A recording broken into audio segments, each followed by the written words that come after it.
Thank you so much for your patience and welcome everybody.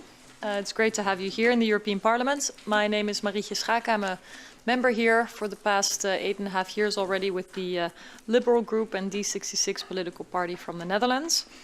And I work on strengthening the rule of law, protecting the public interest in a digital era in a number of ways. In my work, I focus on trade aspects of the digital economy, foreign affairs and human rights issues, and how technology changes the equation and our EU position.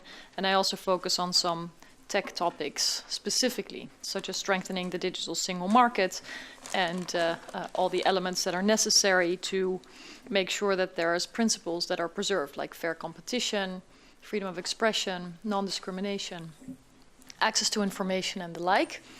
But I'm mostly welcoming you today as the chair of the CEPS task force on software vulnerabilities. I'm very happy to do so. We are here with a round table, but we also have a couple of hundred people following us online. This is live streamed on the record, good for everybody to know.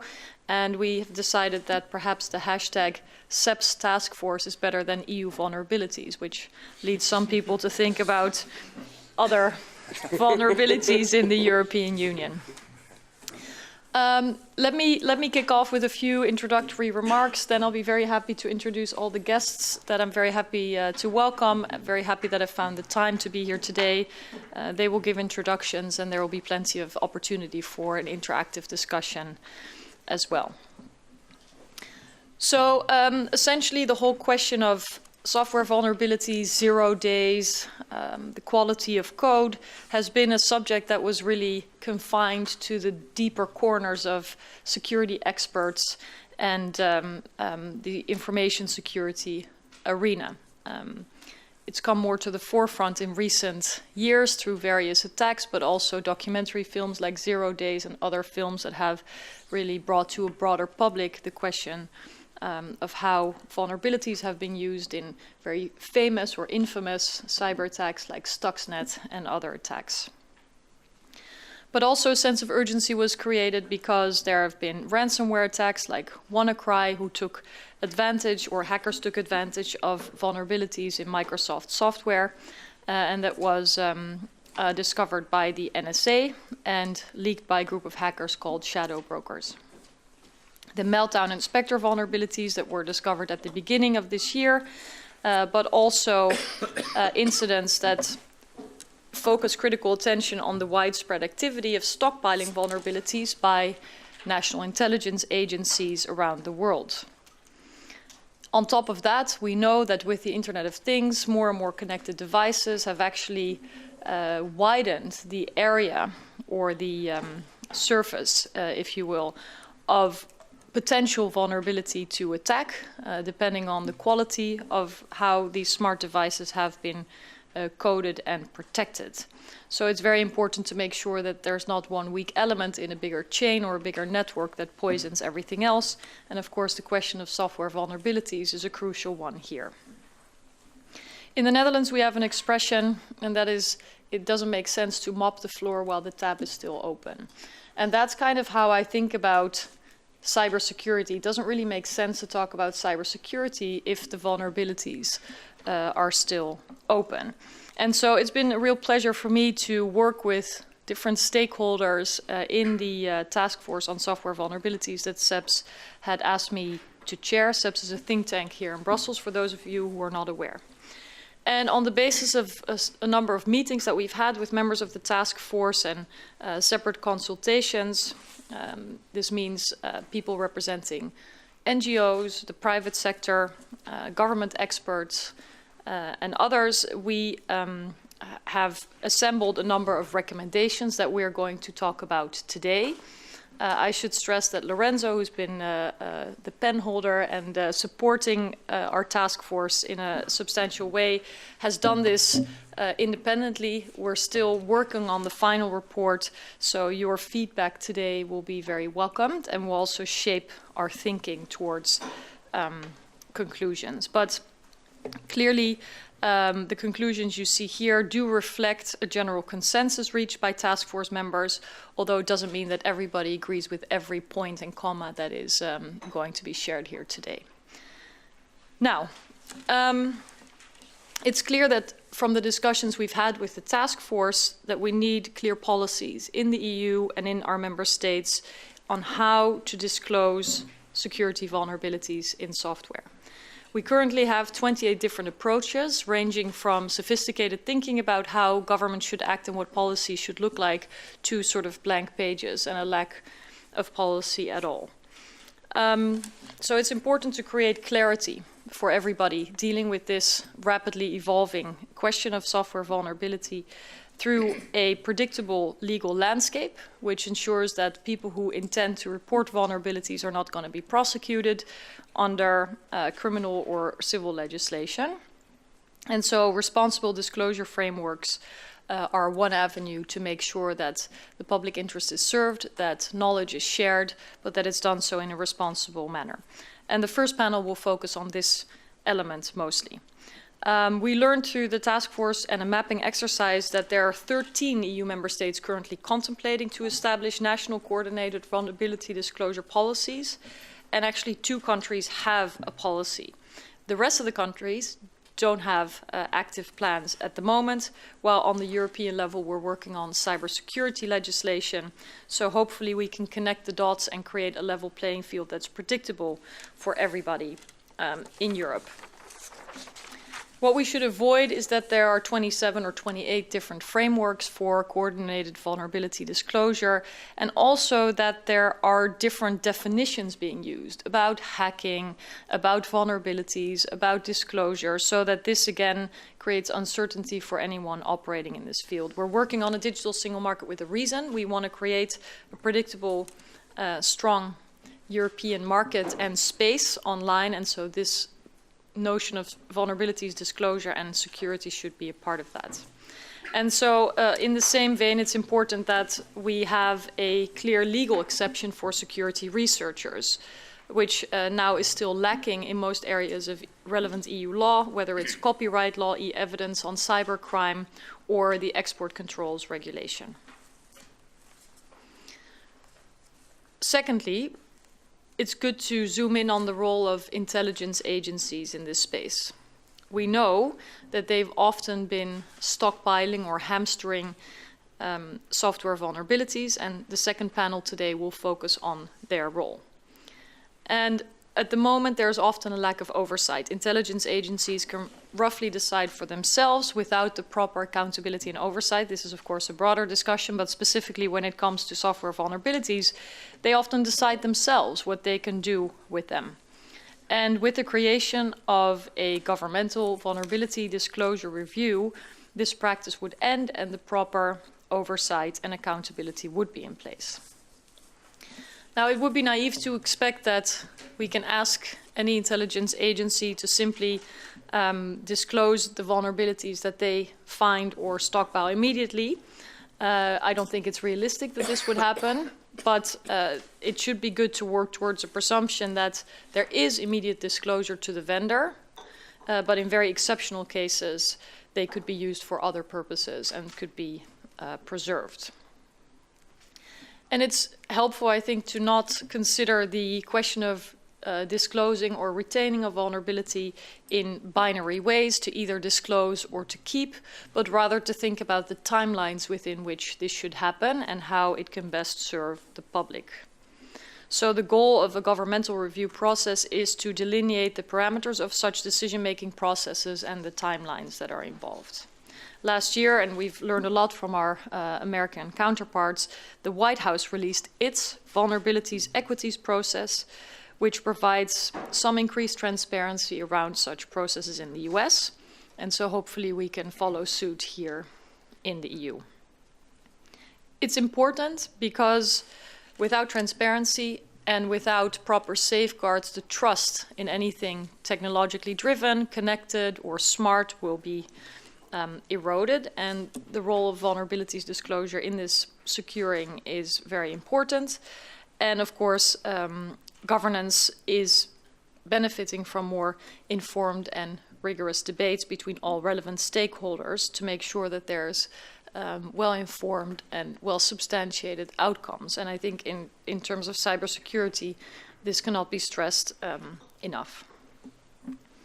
And then lastly, and I'll conclude here, I believe it's a shared responsibility between the private sector and policymakers, but also between security experts and civil society, internet users, to ensure that there is resilience in our digital ecosystem and to reduce the possibility that rogue actors, for whatever reason, will benefit from attacking us and from the weaknesses that may still exist.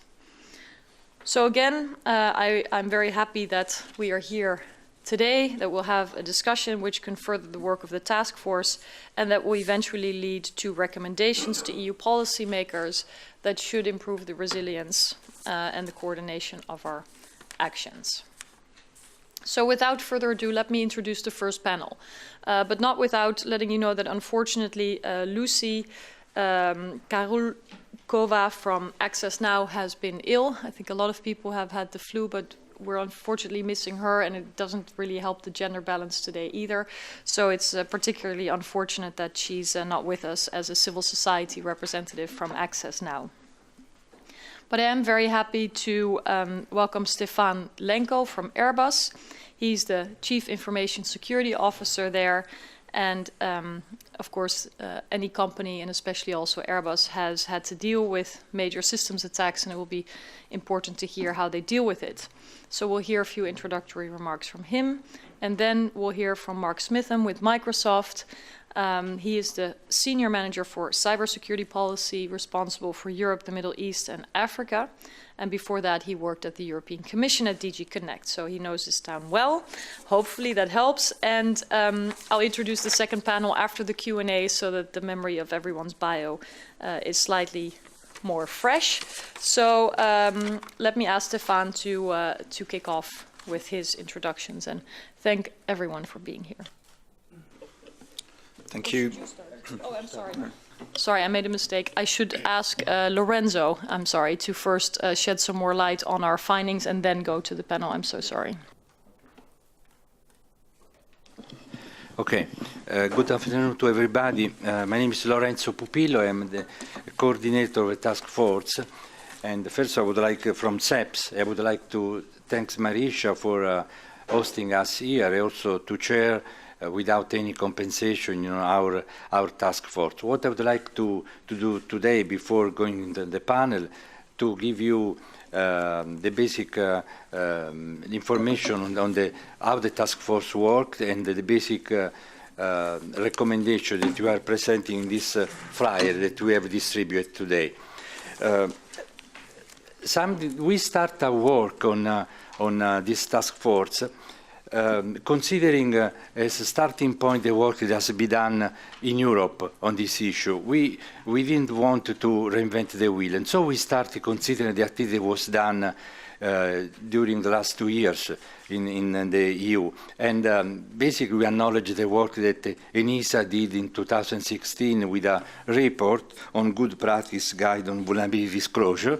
Then there was a workshop held in January 2017 by the Joint Research Center, and they basically focus on the role that security, the research security should have in vulnerability disclosure. They proposed the creation of a permanent test plant to look for vulnerability and work on the disclosure of this vulnerability. And then what is most important is the content that the European Commission put forward in the joint communication on resilience, deterrence and defense, where they were indicated the need to create conditions to enable coordinated vulnerability disclosure across member states. So we thought that our task force was exactly the best way to allow this process of coordination among member states.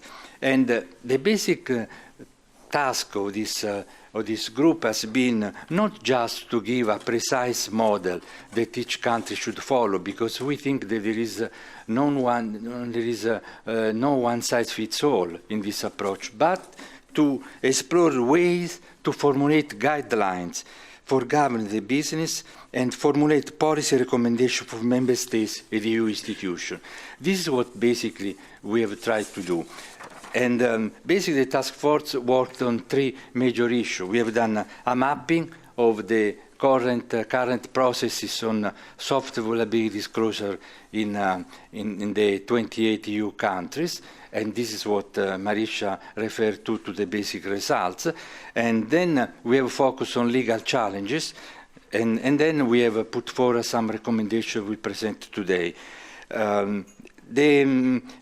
What came out from the mapping, besides the result, the quantitative result, is that we have as a leading model, leading best practice in the EU, the model of the Netherlands, that they have in place a vulnerability, coordinated vulnerability disclosure that is supported by the Ministry of Security and Justice and the Public Prosecution Service. France started recently including vulnerability disclosure in the revised legislative framework, the Law for Digital Republic, Article 47, and recently found also some evidence that in Lithuania is working in this direction with some practical vulnerability disclosure. The basic message we got from our legal analysis is that the most important challenge is the fact that there is no clear definition of what ethical hacking is all across the EU and member states. In other words, there is no difference between malicious hacking and ethical hacking. And so this does not give legal certainty to the researchers that work in this area. Therefore, we have decided, also looking at not only the EU experience, but also we look at the Japan and also to the USA, to recommend the following policies, the following CVD policy, coordinated vulnerability disclosure policy. We recommend the European Commission member states to collectively draft a European level framework complemented by national legislation in accordance with the two ISO standards. Again, we don't want to reinvent the wheel, but we start from what this very good standard the ISO put forward.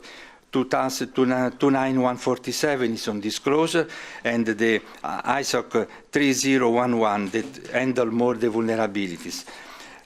Then we take as reference the Netherlands National Security Center that has published some general guidelines for responsible disclosure in the EU member states. And then also we have found interesting the last version of the vulnerability disclosure program put forward by the Cybersecurity unit of the Department of Justice in the US, that basically what is important does not dictate the form of objective of vulnerability disclosure, but instead establish what is a correct conduct in terms of vulnerability disclosure. In other words, a conduct that does not create legal concern in the process of disclosure. Then we have put forward some recommendations, starting from, this is what they are illustrating this flyer here that you have received. First of all, in terms of national legislation, we are suggesting that national legislation, especially because the legal issue is central here, so we need to have a both approach, at national level, the European level. At national level, we are suggested to amend the national legislation to support coordinated vulnerability disclosure. At the EU legislation, we suggest to amend the Directive 2013 40EU on attack against information system, what is called the US Cybercrime Directive, to support coordinated vulnerability disclosure. Two additional issues are extremely important to protect the security researcher, because at the moment they are not protected in the work of search of vulnerability. Second, to create incentive for security researcher. This is extremely important. We know that, for instance, in the US there are companies like Google, Microsoft, but also even the Pentagon. There are ad hoc programs to some bug bounty programs directly manage or maybe using third companies, that platform, they put together the research of vulnerability with the companies to pay for the contribution that the security researchers give to this area. So it's important also in Europe, something like that security. We know, for instance, Marietje itself, put forward the bug bounty program at the EU Parliament, or there is also this effort, this European company, bountyfactor.io. But I think that we need more to guarantee incentive for security research. But also there are what we call some, so far we have talked about the changing legislation. This takes time to some extent. But also there are some what we can call low-hanging fruits. For instance, look at the currently implementation and transposition directly on security on network information system, NIS. There is Article 14 that prescribes that member states should prepare the accompanying guideline on technical organizational measure, and measure to allow for coordinated vulnerability disclosure can be put in place when these guidelines are put forward. Also, the General Data Protection Regulation, I think this also can give us some role for the coordinated vulnerability disclosure, because now, according to the GDPR, software owners, tech firms become data controllers when they exercise overall control. This means that if there is a coordinated vulnerability disclosure in process, if a breach happens to some extent, it's clear that being this process in place will reduce to some extent the burden on the data controller, because they have put in place one way of eradicate to some extent the vulnerability. The other issue, a recommendation that we make, is to work on the amending the Cybersecurity Act, in particular giving a special role to ENISA. They should writing up EU-wide guideline for the reporting process, installing and operating a web portal where disclosure of software hardware vulnerability can be coordinated at European level, and contributed to anonymously, also for instance using some blockchain type or distributed ledger technology type of support. Being entrusted with a team of white hat hackers who will conduct campaigns to assist EU member state operators of essential service to mitigate software vulnerabilities, implementing training in all issues that may arise in the context of CVD, liaising formally with other key international actors on CVD in order to enhance cooperation, collaboration and the sharing of best practice. Furthermore, Article 47, 1J of the Cybersecurity Act states the European Cybersecurity Certification Scheme is expected to include rules concerning the software vulnerability disclosure. Another area that we suggest that can be extremely helpful as a recommendation to create a culture and to create a new instrument to put forward coordinated vulnerability disclosure is to some extent to ask the EU research funding to be used also to promote research on how to improve and to promote coordinated vulnerability disclosure. Now, also, we have talked about, also Marietje mentioned, about coordinated vulnerability disclosure, and also about the role, specific role that the government should play on that through the government vulnerability disclosure. In other words, the process of disclosure, the vulnerability that the government itself found, produced, and stockpile, and so on.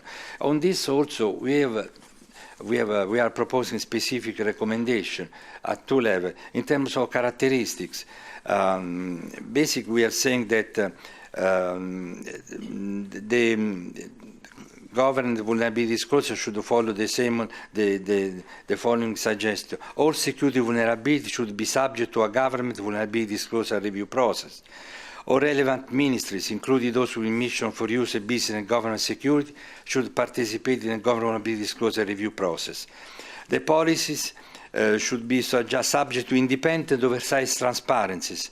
The Executive Secretariat of the GVD review process should be housed within a civilian agency, and non a military agency, with expertise in extending coordinated vulnerability disclosure. The GVD review process should be codified in law or other legally binding policy. to ensure compliance and permanence. A non-disclosure agreement with contractor, reseller, security researcher should be prohibited. Any other exceptions should be limited. Any decision to retain a vulnerability should be subject to a 6-month review after its adoption. ENISA also can play an important role in this regard. Last but not least, we are suggesting that because when we did the mapping, was to some extent not easy, but it took some time, but we were able to dig down what each country was doing on coordinated vulnerability disclosure. But in terms of GVD, instead of governance vulnerability disclosure, we didn't get any information. So we suggested it's important that that the European Commission or ENISA conduct a study of member states' effort to implement a governance vulnerability disclosure review process. Okay, these are the recommendations. We'll be happy to discuss. Thank you. Thank you, Lorenzo. I think that gives an insight into those who haven't had a chance to read the recommendations that have been shared with you. Thanks, Lorenzo. And now I would like to give the floor to Stephane from Airbus. First of all, thank you, Mrs. Chairwoman, and Lorenzo for the ability to contribute to the task force and trying to think on the future of software vulnerabilities disclosure in Europe. Airbus is peculiar, not only because it is a European-rooted global company, but it is as well a Societas Europea, which means we are one company in Europe, and we do use that privilege quite extensively. So single market means a lot to us as well. But as well, interestingly, it is present in the field of cybersecurity vulnerability research. We do have a cybersecurity business that does cybersecurity research, and we also work on the cybersecurity of our own products and services. We're also present as an industry computer emergency response team for our own assets. So if I try to sum this up, we're present at the start and at the end of the software vulnerability disclosure cycle. Software, it's been said in the introduction already, is obviously increasingly everywhere. Our products are pretty long-lasting. An aircraft is more or less 30, 40 years in the air. So you can expect more software to be present in our products. We mentioned that software is increasingly ubiquitous around the citizens. It can be in smartphones, in computers, in wearable equipments, in IoTs. What's important to remember is that it is, and it will be even more present in other systems that surround us. Software is peculiar as well because it is made by human beings, which means that there will be errors. There will be, therefore, vulnerabilities. Lastly, not only the fact that humans create errors, create mistakes, they're also capable of incredible genius. That's why we made something heavier than air fly. So human genius will mean that there will be people finding those vulnerabilities, and that can be by intention, by chance, by interest. And therefore the exploitation is obviously a topic that is utterly important to consider. As a philosophy, we believe that security by hiding, by obfuscation, by shooting the messenger will not work, and certainly will not ensure citizens' safety and security. And that is clearly paramount why we need something like software vulnerability disclosure. They need to come out in the open. If we need to learn something from the aviation sector, is that it is remarkable because it's designed to tackle any issue that can come, is focused on collaboration. The sole interest of the aviation sector is to prevent an issue from happening ever again. It is driven by that common safety interest. That is why, despite the ever-growing passenger traffic, the number of aircraft flying up in the air, we have such a low accident level. And this is also why, interestingly, the aviation sector at large collaborates very widely on anything that is related to security findings beyond competition of commercial nature. All of this clearly revolves around a certain number of core values, as I said, safety, coordination, trust. If I want to come back on software vulnerability disclosure, my genes as aviation sector say that beyond the classical triad that security people would like to have you hear, confidentiality, integrity, availability, it is utterly important to remember that those vulnerabilities have a potential safety impact where they exist, but also when they are revealed prior to being properly addressed. So one of the driving forces from which you can read from the paper is a proper mechanism is utterly important for software vulnerability disclosure. Having somebody that is a neutral agent, that is trusted, and that does oversight, that ensures that the security vulnerabilities will be released, no matter what, at the end of an acceptable time frame, is also something utterly important. And that is the watchdog that will ensure that it will not be earlier or later in the best public interest is important. The protection of whoever has found or has revealed the original vulnerabilities, and that goes whether in terms of legal proceedings. We mentioned a bit earlier the exclusion from cybercrimes for people that are vulnerability researchers, but as well the capability to have the underlying infrastructure to reveal those vulnerabilities in a safe and secure manner. As we mentioned a bit earlier on the paper, the ability for ENISA to offer a portal to declare those vulnerabilities is clearly something that is an asset. We need to encourage the speaking up of that in a safe and secure manner. From the other party, giving appropriate time to fix issues in line with the impact, whether in terms of costs or in terms of safety and the complexity to deploy the patches is important. There are several implications to this. Sometimes people think around software vulnerabilities as being as easy as a patch. It's not just about the patching. It's about making the patch. It's about costing it and how deep it goes into its roots and how long it takes to fix it. And I think we've had experiences in the public with Spectre and Meltdown. Intel, Microsoft have worked heavily on these issues. There are also consequences to discovering vulnerabilities in terms of obligations linked to certification of products. Correcting a vulnerabilities can mean recertifying whatever was made with that particular software, so it does take a certain amount of time and complexity. There are also consequences in the field of insurance. So leveraging the fact that having a software vulnerability process to handle this would give some kind of a waiver to the responsibilities of knowing there is a vulnerability, that you're in processing this as a good corporate citizen. We mentioned a bit earlier GDPR. It is utterly important for us. As we said, we're a European-rooted company. Unfortunately, the market is global. So having a global impact and in terms of policy from the European Union in the frame of software vulnerabilities is tremendously important in order to have one common rule to address those vulnerabilities and to have one playing field market. We do not want, as Europe, to have safe havens or vulnerability paradises to be created because they're different in mindset as to how to address software vulnerabilities.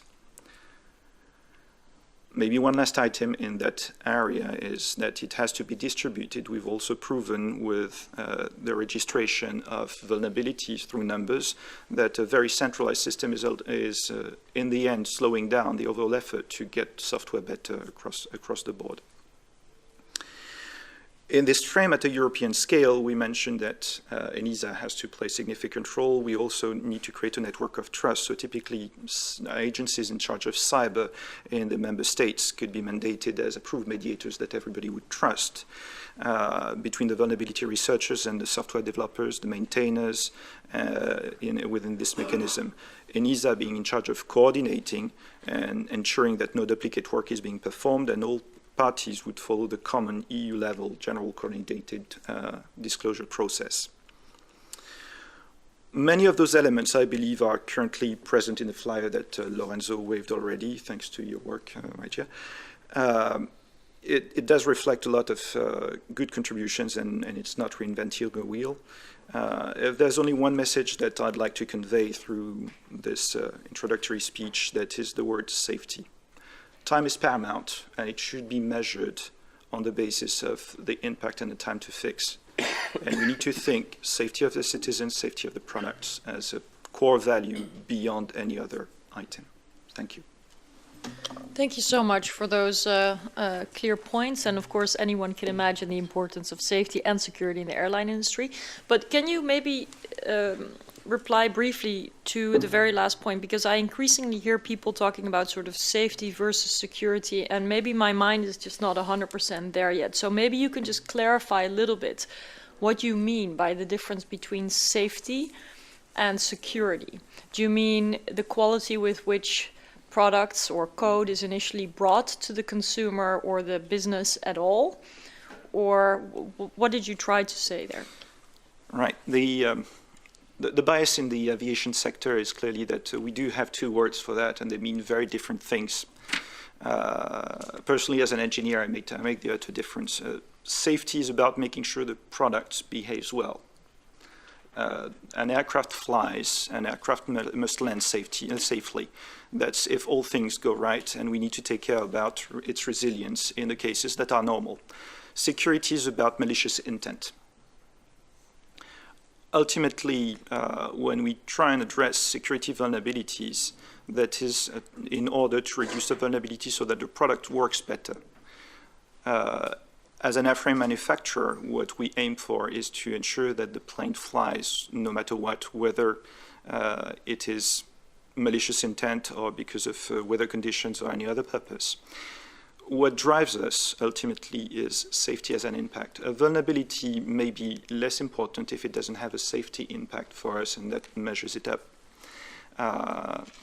If, on the contrary, security implication, a vulnerability in a system can drive to bringing down an aircraft unwillingly, then we need to address this utterly seriously, and that will take the time it needs to get fixed. Thank you. It helped for me anyway. I'm sure we'll get back to some specific questions to your remarks, but before that, I would like to ask Mark to kick off with his introductory remarks. Thanks very much, Marietje Schaake and Lorenzo Pupillo from CEPS for the opportunity, and not only to present the position of Microsoft, but also through the task force to work collectively with like-minded companies that are very focused and very interested on coordinated vulnerability disclosure in this particular field. The task force, as we've said, has both worked on coordinated vulnerability disclosure as well as with the issue of vulnerability stockpiling. So my remarks are purely going to be focused on vulnerability disclosure, and I'm really interested in the discussion that's going to take place in a couple of minutes. So just to quickly set out, Microsoft has long believed that coordinated vulnerability disclosure is the most effective method for minimizing risk to technology users. And as you've seen, Microsoft is not alone in this opinion. Other large companies, Airbus included, and other participants in the task force are actively involved in this area. While the software industry has established information sharing schemes in place, that's not necessarily the same for all companies, for all businesses, especially as the landscape changes. So smaller providers, newer providers, those involved in Internet of Things, this scales up the problem even more considerably. And ultimately, coordinated vulnerability disclosure is about limiting the field of opportunity for cyber attacks so that customers and their data are better protected. Technology continues to spread. Everybody's using it. And therefore, rather than wait for mandatory disclosure processes to be implemented by regulators, all companies developing software, not just purely technology and software providers like Microsoft, we need to recognize the role in managing cybersecurity risk. And one important way of sharing information between those businesses that are smaller or newer and those that are developing the software collectively is coordinated vulnerability disclosure. It's focused on ensuring that when a vulnerability is discovered, intentionally or accidentally, that it can then be given or disclosed with the affected vendors. This is an important distinction. Lorenzo mentioned protection of the security researcher. It's an important distinction between discovery and security research and disclosure. The idea that after a vulnerability has been discovered, that it needs to be coordinated with the vendor in order to, in the case of software which is in place for several years, and through a large number of devices and industry and enterprises, there can be a managed way to handle a mitigation for the vulnerability and provide a patch that can then be put in place properly. That is a really important distinction between discovery and disclosure. And CVD is about minimizing risk, as I've said. Security research is a valuable part of the ecosystem. It can't be simply left to large businesses to do this work. Small individual security researchers need to be included. It's very important that they have a clear method, a clear way to be able to disclose vulnerabilities and present these to the vendors in order to provide a mitigation for any vulnerability. Everybody's included, everybody's involved, finders share vulnerability information with vendors in coordinated vulnerability disclosure. So now what I'd like to do is point out another important distinction between responsible disclosure and coordinated vulnerability disclosure. Because in coordinated vulnerability disclosure, as I've said, it's shared with vendors. Stakeholders focus on coordination to protect the users. The users are very important in coordinated vulnerability disclosure. We were talking about the example of the sort of decision making that a large business, a large provider of software has to make in order to understand the impact to the customer, the user at the end of the day. And coordinated vulnerability disclosure, vulnerability information is released with a patch, whereas responsible disclosure distracts from the focus on the user. So-called responsible disclosure, any vulnerability may be released before a patch or mitigation is available, which increases risk. It doesn't reduce risk, and that's why it's really important to consider coordinated vulnerability disclosure, which Lorenzo has repeated as part of the report. So, under that umbrella of our position from Microsoft and the way that we see things as a technology leader in coordinated vulnerability disclosure for a long time, there are three real things that we welcomed from the findings out of the report from the task force. Cooperation, I mentioned as part of a beginning remark this afternoon, that it's really good to see like-minded companies working together. It does. A vulnerability can involve multiple vendors, and cooperation between everybody collectively across the ecosystem is very valuable. The other thing I'd repeat is the difference between discovery and disclosure. Hardware really needs to be included in disclosure because discovery can take place on the hardware. This is how we found out about the meltdown and the Spectre vulnerabilities. It was a hardware issue that affected software. So the question is, what is the right approach for coordinated vulnerability disclosure? The name of the task force is Software Vulnerability Disclosure, but that doesn't mean we should exclude hardware. As part of that, vulnerability disclosure shouldn't be concerned on whether it is or is not a criminal act. It's about the company not pursuing civil action or filing a complaint to law enforcement. It really is about the disclosure issue to focus on. It's not necessarily discovery. Discovery, as I've said, is security research and shouldn't be confused with the disclosure of vulnerabilities. And the last thing that's really worth mentioning is coordination, as I've said, and I probably should keep repeating. Marietje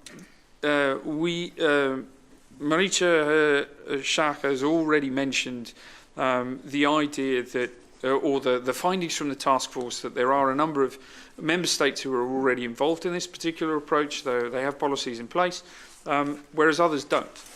And so therefore at the European level, even when there is a small individual security researcher who has discovered a vulnerability in a government website, they need to be able to communicate this in a coordinated way either with the vendor of the technology or with all stakeholders involved at a European level. We really shouldn't be looking for 28 different approaches. So it is possible that the European Network and Information Security Agency, we mentioned the Cybersecurity Act, could play a valuable role in this area. It could play the role as a coordinator, but that doesn't necessarily mean that there should be a veto on disclosure. The idea of a coordinated vulnerability disclosure approach should be to reduce the risk and mitigate impact to the user and the customer. It shouldn't be that the coordination puts in place something that can block the disclosure and therefore leave everybody vulnerable. There is an opportunity for ENISA possibly to focus on smaller open source projects that don't necessarily have the resources to support a stronger consensus together to review, triage and contribute to fixes. So I'd welcome further discussion on this topic. Thanks for the opportunity. Thank you so much, Mark. Let me also follow up with one question to you, because you've explained the priorities you have about coordination, the difference between discovery and disclosure, needing to put the user first quite clearly, but the argument that there is a responsibility for companies that are writing code at all is one that I hear more and more. So how do you see that? I mean, how do you, in the broad space of companies that are selling services relying on software, or selling products relying on software, what do you think are viable incentives to make sure that there's not very, very patchy, poorly written code in the first place? So forget about what to do when the vulnerabilities are found. So it's a good thing to highlight the idea that even though code is written by humans, there will always be vulnerabilities, but therefore that doesn't give a business an excuse to throw out shoddy software. Any ethical company should be considering the impact of the user. And from our perspective in Microsoft, we are a secure company. We don't say we're a security company. We make a significant investment in trying to protect our users and our customers from attack. And one way for us to do this is try and limit and make sure there is fewer vulnerabilities in our software as we possibly can, and also follow up with appropriate methodologies where, when a vulnerability is discovered, we can mitigate it in a coordinated way. Bug bounties is something that we have previously discussed. It's worthwhile saying that a bug bounty is not always the appropriate response, because there are different incentives that can be put in place, and that's probably something worth future discussion. Certainly. Any incentive towards more security for users, I think, is great. So with that, let me look around to see how many people would like to ask questions. I would suggest that we aim for a discussion of about 30 minutes in total, so questions and answers. That means we may close a little bit earlier, but that's because one of the speakers was not here, and I'm sure everybody's busy enough. But if there's many more questions, then we can always address them. So who would like to start? By the way, people on the stream are also free to ask questions through Twitter. With the hashtag, I'll have a look, and I'll be happy to relay your questions to the speakers as well. Anyone? Don't be shy. Yes, and if you could introduce yourself briefly, that would be most helpful. Hello, my name's Aaron Leverett, and I work at the Center for Risk Studies at Cambridge University. I'm also a researcher, a security researcher. I have a few vulnerabilities to my name. So one of the questions I thought I'd ask is very simple. With current CVE number schemes, you get the date that it was disclosed or the patch was produced. You don't usually get the date it was reported to the vendor, which means that we can't do statistical analysis in academia of how long it took vendors to publish patches for vulnerabilities they were notified of. Is this something that we could look into? Who do you ask the question to? To anyone who wants to answer it? Yeah, sure. Yeah, okay. Just, I guess, could you maybe, just for my knowledge, explain a little bit more about sort of, who normally would make this information available, and whether you have a sense of why this is done? Is it to protect vendors, not to sort of you know, make them vulnerable in a sort of reputational sense, or to keep it I suspect it confidential? wasn't a choice that it's happened by accident, but it's something that I've noticed as an oversight. I thought about doing some research into this in the past. Particularly, are there some researchers who get vulnerabilities patched more quickly because they coordinate in a better manner with vendors? Or are there vendors that take longer to patch? And is there a reason for that? Does hardware take longer than software, et cetera? So without this particular number, there's not a lot we can do in terms of this research. But I thought it would be interesting. That's very interesting. Thank you. The CVE ecosystem is a standard for naming vulnerabilities. We have some problems with naming vulnerabilities across multiple countries and keeping track of them, but also with the kind of data that they store. It's very good for its purpose of tracking vulnerabilities and patches. It's not necessarily very well built for statistics and academic use. Interesting. Yeah, very good. And it might also be good for the task force to learn about your academic research so far, to the extent that we haven't already, if there's anything useful. But we can talk about that later. I just think it's nice. I don't know that many researchers academically in this space, so I think it's great that you're here. Any other questions? Yeah, we'll just collect a few and then come back to the panel. Go ahead. Thank you. Caroline Greer from Cloudflare. So we participated on the task force, and many thanks to Marietje Schaake for taking this up, and for Lorenzo for his work. This is a topic that was very dear to our hearts. We run a bug bounty program at Cloudflare, and I suppose my question on that topic would just be to pick up. Mark made a comment about perhaps this is not the best way to think about it, or there may be some issues around that. So I'd love to hear a little bit more about that, and also to ask you, Marietje, how your bug bounty program has evolved. We also benefited. We had quite a security incident last year, which we've blogged about. We've been very public about at Cloudflare, an incident called Cloud Bleed, which was termed Cloud Bleed, but we benefited from a security researcher from Google who found that security incident on our Edge server. So it really resonated when you said, Mark, as well, that it's both a hardware and a software issue, because this was our experience as well. But yeah, particularly on the bug bounty program, I'd be interested to draw that conversation out a little bit more to hear about experiences. Thank you. Looking around. No further questions for now? Okay, great. Is there anyone who feels sparked by a specific question?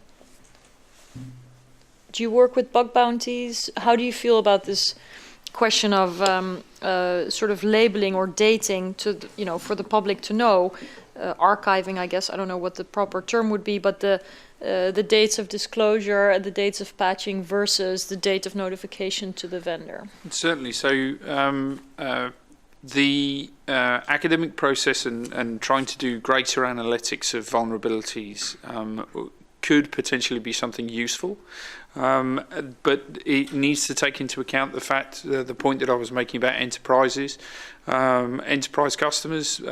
Potentially there can be a very variable approach from discovery, mitigation, reporting to final solution. So I don't necessarily have a clear-cut answer of whether or not it would necessarily be 100% appropriate in all cases to necessarily publicly, transparently say, here are the dates, go ahead and analyse. It would need to be in a managed way, because trying to share, again, it's back to the point I was making about coordinated response, to make sure that there's a mitigation in place. Trying to, as soon as you publish too much information, you create greater risk than you actually reduce the risk.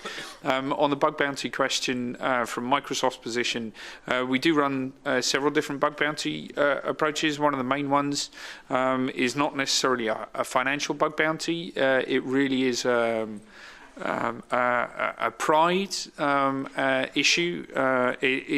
It's more important to be part of the echelons of security researchers that have found a very exclusive vulnerability and therefore gone through a full coordinated vulnerability mitigation approach with Microsoft hand in hand. It's a really valuable experience.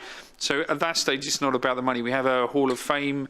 I think some of our bug bounty approaches have included exclusive T-shirts and freebies and giveaways and that kind of stuff. Because what it really should, bug bounty should really try and avoid turning vulnerability research and discovery into a way of blackmailing businesses to try and just try and find a solution and for the money. It really shouldn't be down to that.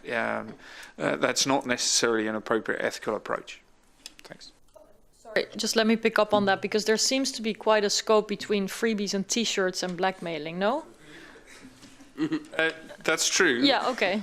It's just that... So what is, no, but really seriously, what is, how do you determine the market price for these? Because isn't part of the notion of a bug bounty to create an incentive to bring knowledge inside instead of letting it sort of, go to the highest bidder, so to say, who may have, less than benevolent intentions. So yes. Can you speak a little bit more about sort of how this price is established? So it's not necessarily about a price or a threshold. It's about the principle where things can escalate. So at what point do you start putting a low price, but then it escalates and all of a sudden you're only attracting security researchers that are interested in lots and lots of money. It shouldn't. I mentioned that a key consideration is that, particularly for certain types of software or certain software businesses that develop software. I'm trying to get over the point of anybody can develop software. It doesn't have to be a software company. There needs to be a community of people trying to find the solution. And you can't necessarily generate that close sense of community where everybody's working collectively, where just money is involved. So on the one hand, I understand what you're saying. On the other hand, I would also imagine, but maybe this looks different from the private company side, that if there is someone who is clever enough to, find this vulnerability, and I think you were also saying you have a few vulnerabilities to your name. So, I mean, the question is, of course, what is reasonable? So, I mean, presumably big companies like the one you work for do everything they can to bring the knowledge in-house, right? Because, how troubling is it if someone out there is outsmarting you, even for like a sense of pride, maybe more so than a sense of money. But then somebody has it, right? Somebody has the vulnerability. There could be a big risk for all the users. Is it mostly sort of bug bounty platforms that actually determine the price, or does this really go in a sort of confidential conversation, negotiation between a vendor and a security researcher? And maybe you're not the only one who should answer this. Maybe we should Yes. look around for more answers. But I'm really interested in how this goes in practice, because it doesn't sound too unreasonable to me that if somebody has exceptional knowledge and is willing to actually contribute to a solution, that they also get a reward. But maybe this is, not the whole story. Would you like to just share some thoughts? Yeah. I think bug bounties in general are a good thing. They do help out in the process, but I do take the point that sometimes the benefits you get for having reported a vulnerability, it's not a direct transactional relationship. My career was improved for releasing some vulnerabilities as a public good. My master's thesis was finding 10,000 industrial systems online. That was reported to various CERT teams, including the one that Jeroen worked at for a while. And that was then shared with other people. I didn't get money for that, but of course it helped my career to get some publicity, right? So while I don't necessarily think you need to be paid for every vulnerability that you found, there is some reward process. But going back to some of the vulnerability disclosure process, one thing that's challenging for researchers is that we will send a vulnerability to a CERT team or some other team that will coordinate the vulnerability for us at the same time that we send it to the vendor, or they will send it to the vendor for us on our behalf. And then we go back to work doing something else. And in a process that we're not paid for, 6 months later, someone will come back and say, can you look at this thing that you were working on 6 months ago and tell us about these vulnerabilities? And of course now you're in another country working on a different thing, and you're forced to go back and analyze some of the patching work or the things that they've done. And so that can disrupt the process. I'm not saying that people need to be financially rewarded for that, but it should be recognized that people are putting in volunteer effort for the public good at a time that is not of their choosing. And that time frame becomes very, very important. So whenever a CERT team can tell us, hey, Microsoft will come back to you in 6 weeks' time, and then they'll want to sit down for 2 hours and discuss the code, it helps us schedule in a way that makes it easier to assist them with the vulnerability disclosure. Interesting. Did you want to say something, Lorenzo? Yes. Yes. It's not related to the issues of bug bounty, but the question you asked before related to security and safety. Okay. As you know, we just had this lab also. The IDEAS lab was exactly concentrating on this issue. Should security and safety converge? I think that traditionally safety was more related to hardware and security to software. But now, because software is more and more embedded in everything, I think that these two components should be, characteristics should be merged. One of Professor Ross Anderson from Cambridge University, by the way, is also in our advisory board of the task force, used to say, computer, laptop do not kill people, but but software, cars or medical device can do that. So it's extremely important to understand that now I think these two concepts should converge to some extent, should merge. I think also has also far-reaching implication for policy-wise. For instance, think about teaching, think about education. There are some universities like Cambridge, but also the Leiden in the Netherlands, they already teach to engineer both security and safety together, for instance. Should, for instance, if security and safety converge, should we have a unique regulator that is in charge of both on security and safety? Or even for, this is something that was also to Marisha in general, we have, as Europe, we have strong, for instance, rule for privacy, or tend to be very concerned about safety. Should also Europe become to some extent, the pioneer in pushing this idea of converging the two, security and safety? Okay. Thank you so much. You want to answer? Yeah, go ahead. Maybe also introduce yourself, because you'll be speaking on the second panel, but people don't know yet who you are. My name is Jochai Ben-Avie. I'm the Senior Global Policy Manager at Mozilla. I think that when we sort of think about the pricing of bug bounties, to your question, Marietje, it generally, there's sort of a couple buckets based on the severity of the vulnerability.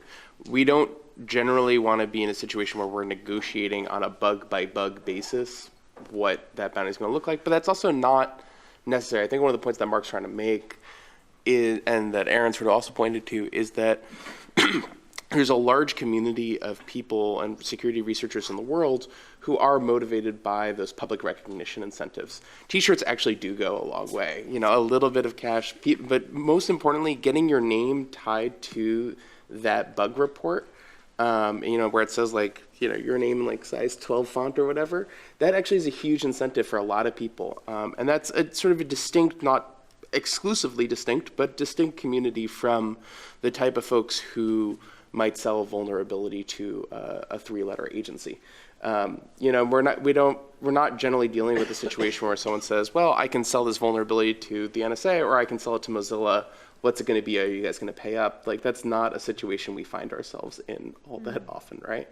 I think in terms of, I think another point that Aaron made is sort of communication to researchers, to certs, to everyone sort of involved in the process is critical to this notion of coordinated vulnerability disclosure. Mark sort of made a distinction between responsible disclosure, coordinated vulnerability disclosure. I think certainly in our view, coordinated vulnerability disclosure requires that communication. That's critical to the process. One final point picking up on Caroline's question, bug bounties work really well for companies like Mozilla and Microsoft and Google and even the U.S. Department of Defense, as was referenced. But that's because we have the teams and the infrastructure to assess those bugs and then patch them. A lot of the open source technologies that the internet runs on every day that we all depend on but probably don't know it, doesn't have that kind of infrastructure. So at Mozilla, we've created the Secure Open Source Fund, which pays for security audits and remediation for widely used open source technologies that don't have that kind of infrastructure. And thereby we're trying to bring more security and more safety into the ecosystem as a whole. Well, maybe that's a good point for me to pick up on the question about bug bounties as well, because for those of you who don't know, so members of European Parliament are able to initiate what we call pilot projects, and it's basically to allocate money from the annual budget to an area where there's no EU action yet. And so basically through a pilot, a test project, we encourage the European Commission in most cases to take on this new function, this new project, and then it gets evaluated afterwards and it can scale into success. So just to give a parallel example, when I was just elected here, it occurred to me that while citizens perceive something called the European Union, the social media communication from the Council of Ministers, government representatives, the Commission, sort of, daily governance body of the EU, and the European Parliament were present on social media in a completely uncoordinated way, non-standardized, completely sprawled all over social media. And so I launched a pilot project for more coordinated communication. Initially, there was hesitation, as there often is, with these projects, but then it became a huge success also by the national representations of the Parliament and the Commission, and it has actually continued for a couple of years. So in the same vein, I thought, and this builds on what Jochai said about open source, right? I thought it could be a good example for the EU institutions to actually have a bug bounty program, because indeed there might be market forces or established processes by companies like the ones represented here, but those incentives, whether it's for recognition or for money, may not be as strong when it comes to open source, which indeed is also used a lot for some of the key functions of websites that the EU runs on. So I developed a pilot project for an EU open source bug bounty program, and I thought I would only be credible if I start with my own website. And that caused a little bit of stress on the part of the hosters because, they were a bit worried that basically the season was open for attack, right? But actually they withstood the test quite well, but they were not too happy initially about this. So that was a lesson learned as well on my part, that I could appreciate that they were not so happy about this, but it was also good that they had very good security in place.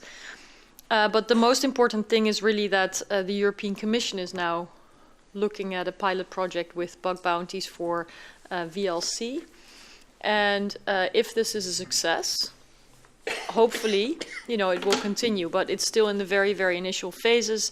Pilot projects are often funded with very small budgets, but the idea is really to see and to basically put a topic on the agenda by creating a pilot project. That's essentially what it usually does, because it forces the thinking around the topic where that may not have happened before. And so, if you have thoughts about this and how it serves the public and how the EU can set a good example with all its purchasing power, procurement power, with its best practices, then emphasizing the sort of show don't tell example that we can give through a bug bounty program is just one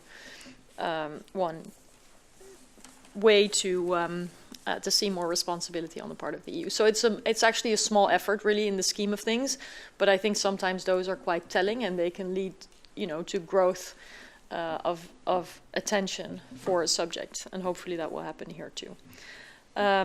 I also really thought it was interesting. I learned something, even though I try to keep track of hackers really as well as I can, and what people do in different communities. But I didn't realize that the recognition part was so important for a large number of people, and that's what I hear both of you saying. And it's so counter to the public image that hackers have, you know. And I still think that that is so unfortunate. So, you know, this negative image and the idea that people are out there for negative impact, even though, of course, that is not at all the case. And I also I thought that the market working on price was stronger than what you're suggesting. So in other words, you're sketching of two very distinct communities of, you know, what motivates people helps me understand what could be incentives. Did you want to pick up on that too?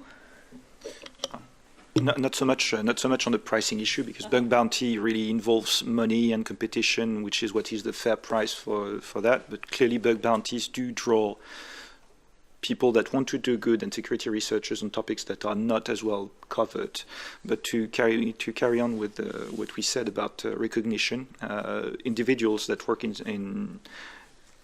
as research on vulnerabilities, and I do have some in my teams, they do enjoy the recognition because they feel they've accomplished something. That's really something important. And as companies I've worked with in terms of declaring vulnerabilities with them through coordination, at first there's always a shock because there is a vulnerability, there might be a negative impact into that has been a flaw in the making, etc. In the end, you can turn this out into a real success story about how you actually worked with a researcher in order to make it better that first time and onwards after. So we've made a number of presentations on vulnerabilities that we've disclosed as Airbus jointly with the manufacturer, and explaining that yes, it wasn't right the first time, now it is right for everyone and everyone should enjoy this, and for later it has been tackled. And again, I'm back to aviation sector. That collaborative spirit of saying, okay, it wasn't right, but we fixed it, and we fixed it for good, is really something that can improve life. Thank you. Lorenzo. Yes, on this issue of bug bounty, I want to just share the fact that in the comments to the report, you know, we will add also one part on bug bounty, because there was some comment. And one of the issues was raised that is there is a relation between bug bounty and independent rediscovery, because sometimes some vulnerability can be discovered at the same time by different people, and there is an interaction or the incentive to people that rediscover at the same time the vulnerability and the compensation for the bug bounty. So we will approach this issue too. Thank you very much. Then I have a question from Twitter, and it happens to be for Microsoft, which is good because maybe you can also then share some concluding comments, and I'll ask the same for this panel anyway, so that we can wrap up this topic. So here comes the question, okay? Did you already see it? Uh-oh. Well, there we go. I'll take some time to read it, so you have some time to think. Okay. Here we go. The argument was advanced by Microsoft that users are best protected if no vulnerability information is published prior to the availability of a patch.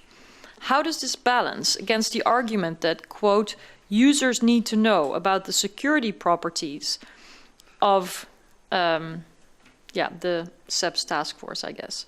Question. The argument... No, wait, this is the same question again. Hold on. Properties of their products so they can make informed risk decisions. Exactly. Sorry, it was not very clearly no, it's not. Before me. It's split. Yeah, so how does this balance against the argument that, quote, users need to know about the security properties of their products so that they can make informed decisions, end of quote. Is Microsoft's position based on the assumption that all users have uniform cost of getting hacked? How does the vendor estimate the cost of getting hacked for at-risk users?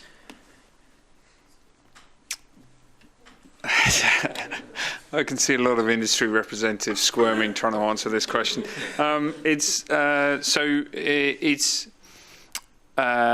don't have a clear-cut answer to the question, but I can point to a couple of things that are prompted in my head as a result. So, for example, the point at which there is a uniform cost for individual customers. I would argue there is a big difference between a highly regulated sector with sensitive information like the financial sector, aerospace, healthcare, as opposed to an average everyday consumer. That's not a software vulnerability question, that's a considered risk opinion, but it doesn't matter really who you talk to. National governments will feel the same way about that. So as far as estimating the cost of someone getting hacked compared to an at-risk user, that chimes in my head with things like product recall.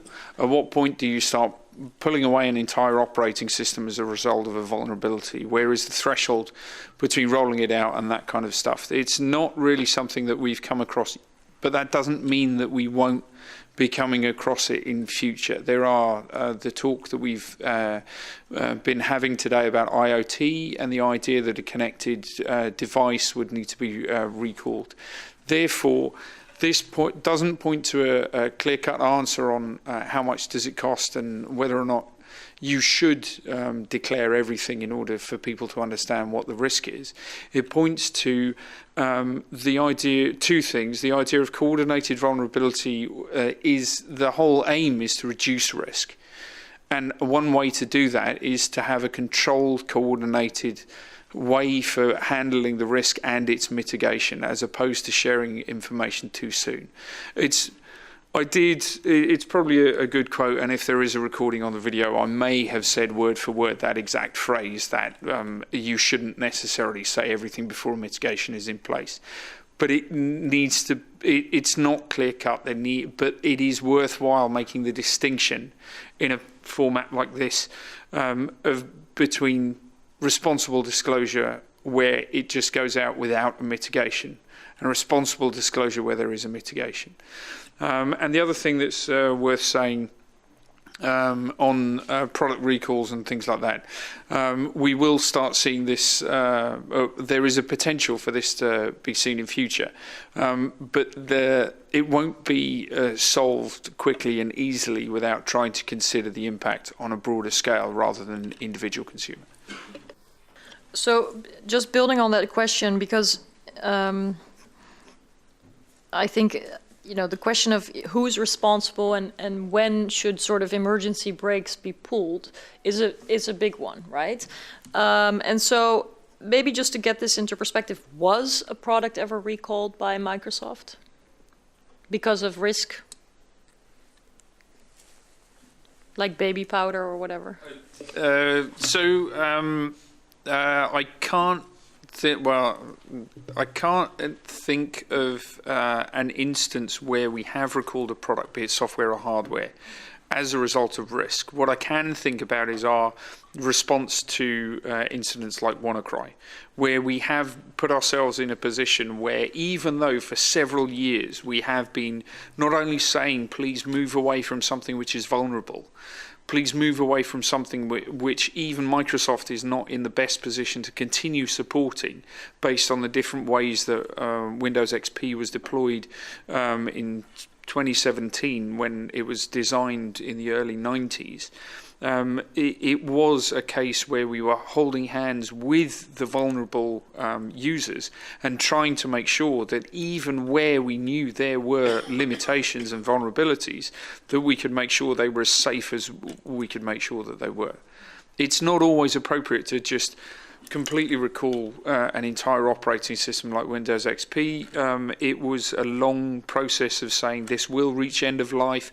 Let's discuss it with you where it is in place in critical infrastructures for enterprise customers, and they are heavily reliant on it and unable to move. Then it's not appropriate for us to say we found a vulnerability 3 years ago and we've told the world. We have to hold their hand and go all the way through the process with them to keep them safe.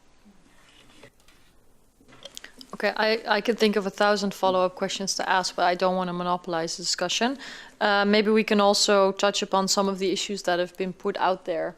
in the second panel. So if the two initial panelists and Lorenzo agree, I would like to conclude this panel. If there's any final remarks you would like to make, feel free. At the same time, feel free to jump in on the second panel if you feel that it's appropriate for you. So we're not going to take a break, but there is coffee still at the back of the room for anyone who needs it. And let me introduce the second panel and welcome them explicitly as well. We will first hear from Jochai Ben-Avie, who has introduced himself. He's with Mozilla as a Senior Global Policy Manager. He's also a shaper at the World Economic Forum. And at Mozilla, he develops positions on laws, regulations, and other political developments globally that could affect either the open internet or Mozilla, or both, I guess. Then we'll hear from Sven Herpig, who is with Stiftung Neue, Verantwortung. He is the project director of the Transatlantic Cyber Forum at this foundation in Germany. It brings together American, German, and other EU experts to collaborate on cybersecurity and defense policies. Before he set up this forum, he was the deputy of cybersecurity and society at the Federal Government Office of Information Security in Germany. And then the last speaker on the second panel will be Ari Schwartz. He's the managing director for cybersecurity services and policy at Venable. And he's a former special assistant to the president in the United States and senior director for cybersecurity. Let me see what I forgot. President Obama. President Obama, thank you. This is indeed crucial information, but you know, presumably if you would be in that position, you would now be working, but indeed under President Obama. And as director, he coordinated all network defense cybersecurity policy, including critical infrastructure protection, federal network protection, supply chain efforts, cybersecurity standards promotion, and information sharing. So I think some of the questions that came up about, you know, who's responsible, government or private sector, and how to make sure that risk is avoided might also be well addressed by you. And again, for those who didn't hear it, we are missing the speaker from Access Now, and unfortunately this does not help the gender balance, but it is what it is. Jochai, please. Thank you, Marietje and Lorenzo, for inviting me.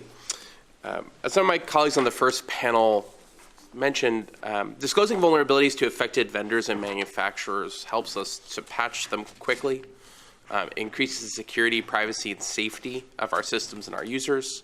It reduces conflict and improves trust between companies and government, which is really critical, and allows companies, especially small and medium enterprises, to benefit from external discovery of vulnerabilities.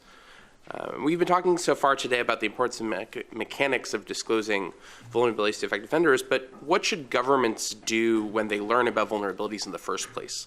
What are the policies and practices that should guide government thinking when they learn about a vulnerability like WannaCry? So today I'll address that subject, government vulnerability disclosure review processes, some lessons learned from the US experience, which Marietje referenced earlier, and some broader recommendations for the EU. I think it's important to say that governments learn about vulnerabilities in many different ways. They can do their own research and development by purchasing them, through intelligence work, through reports from third parties. Governments often have unique and, in some cases, vast knowledge of vulnerabilities that poses significant security risks and harms to users, to businesses, and even to governments themselves. At the same time, these same weaknesses can be exploited for law enforcement investigations, for intelligence collection, and other types of offensive exploitation. Simply put, if an EU member state knows about a vulnerability in Firefox, we want to know about it. And I think that all the other companies here and all the other companies that you talk to will feel pretty similarly. We recognize that that's not going to happen in every case. There are legitimate needs to delay disclosure of vulnerabilities under certain conditions. What's important is that governments have robust, accountable, and transparent policies in place to weigh all of the risks and interests involved in the decision to disclose a vulnerability immediately or to delay disclosure. And that process of sort of weighing risks and interests involved in that decision to disclose or to delay disclosure, that's what we'll call government vulnerability disclosure review processes. So regardless of the timing, whether you delay or disclose immediately, once the government decides to disclose, that's when the coordinated vulnerability disclosure process kicks off. And so as Mark was talking about earlier, that sort of discovery versus disclosure, government vulnerability disclosure review processes refers to when the processes that governments follow when they discover a vulnerability in some way. More broadly, I think to sort of help think through this complex topic, it's useful to break out 3 areas of policy and practice.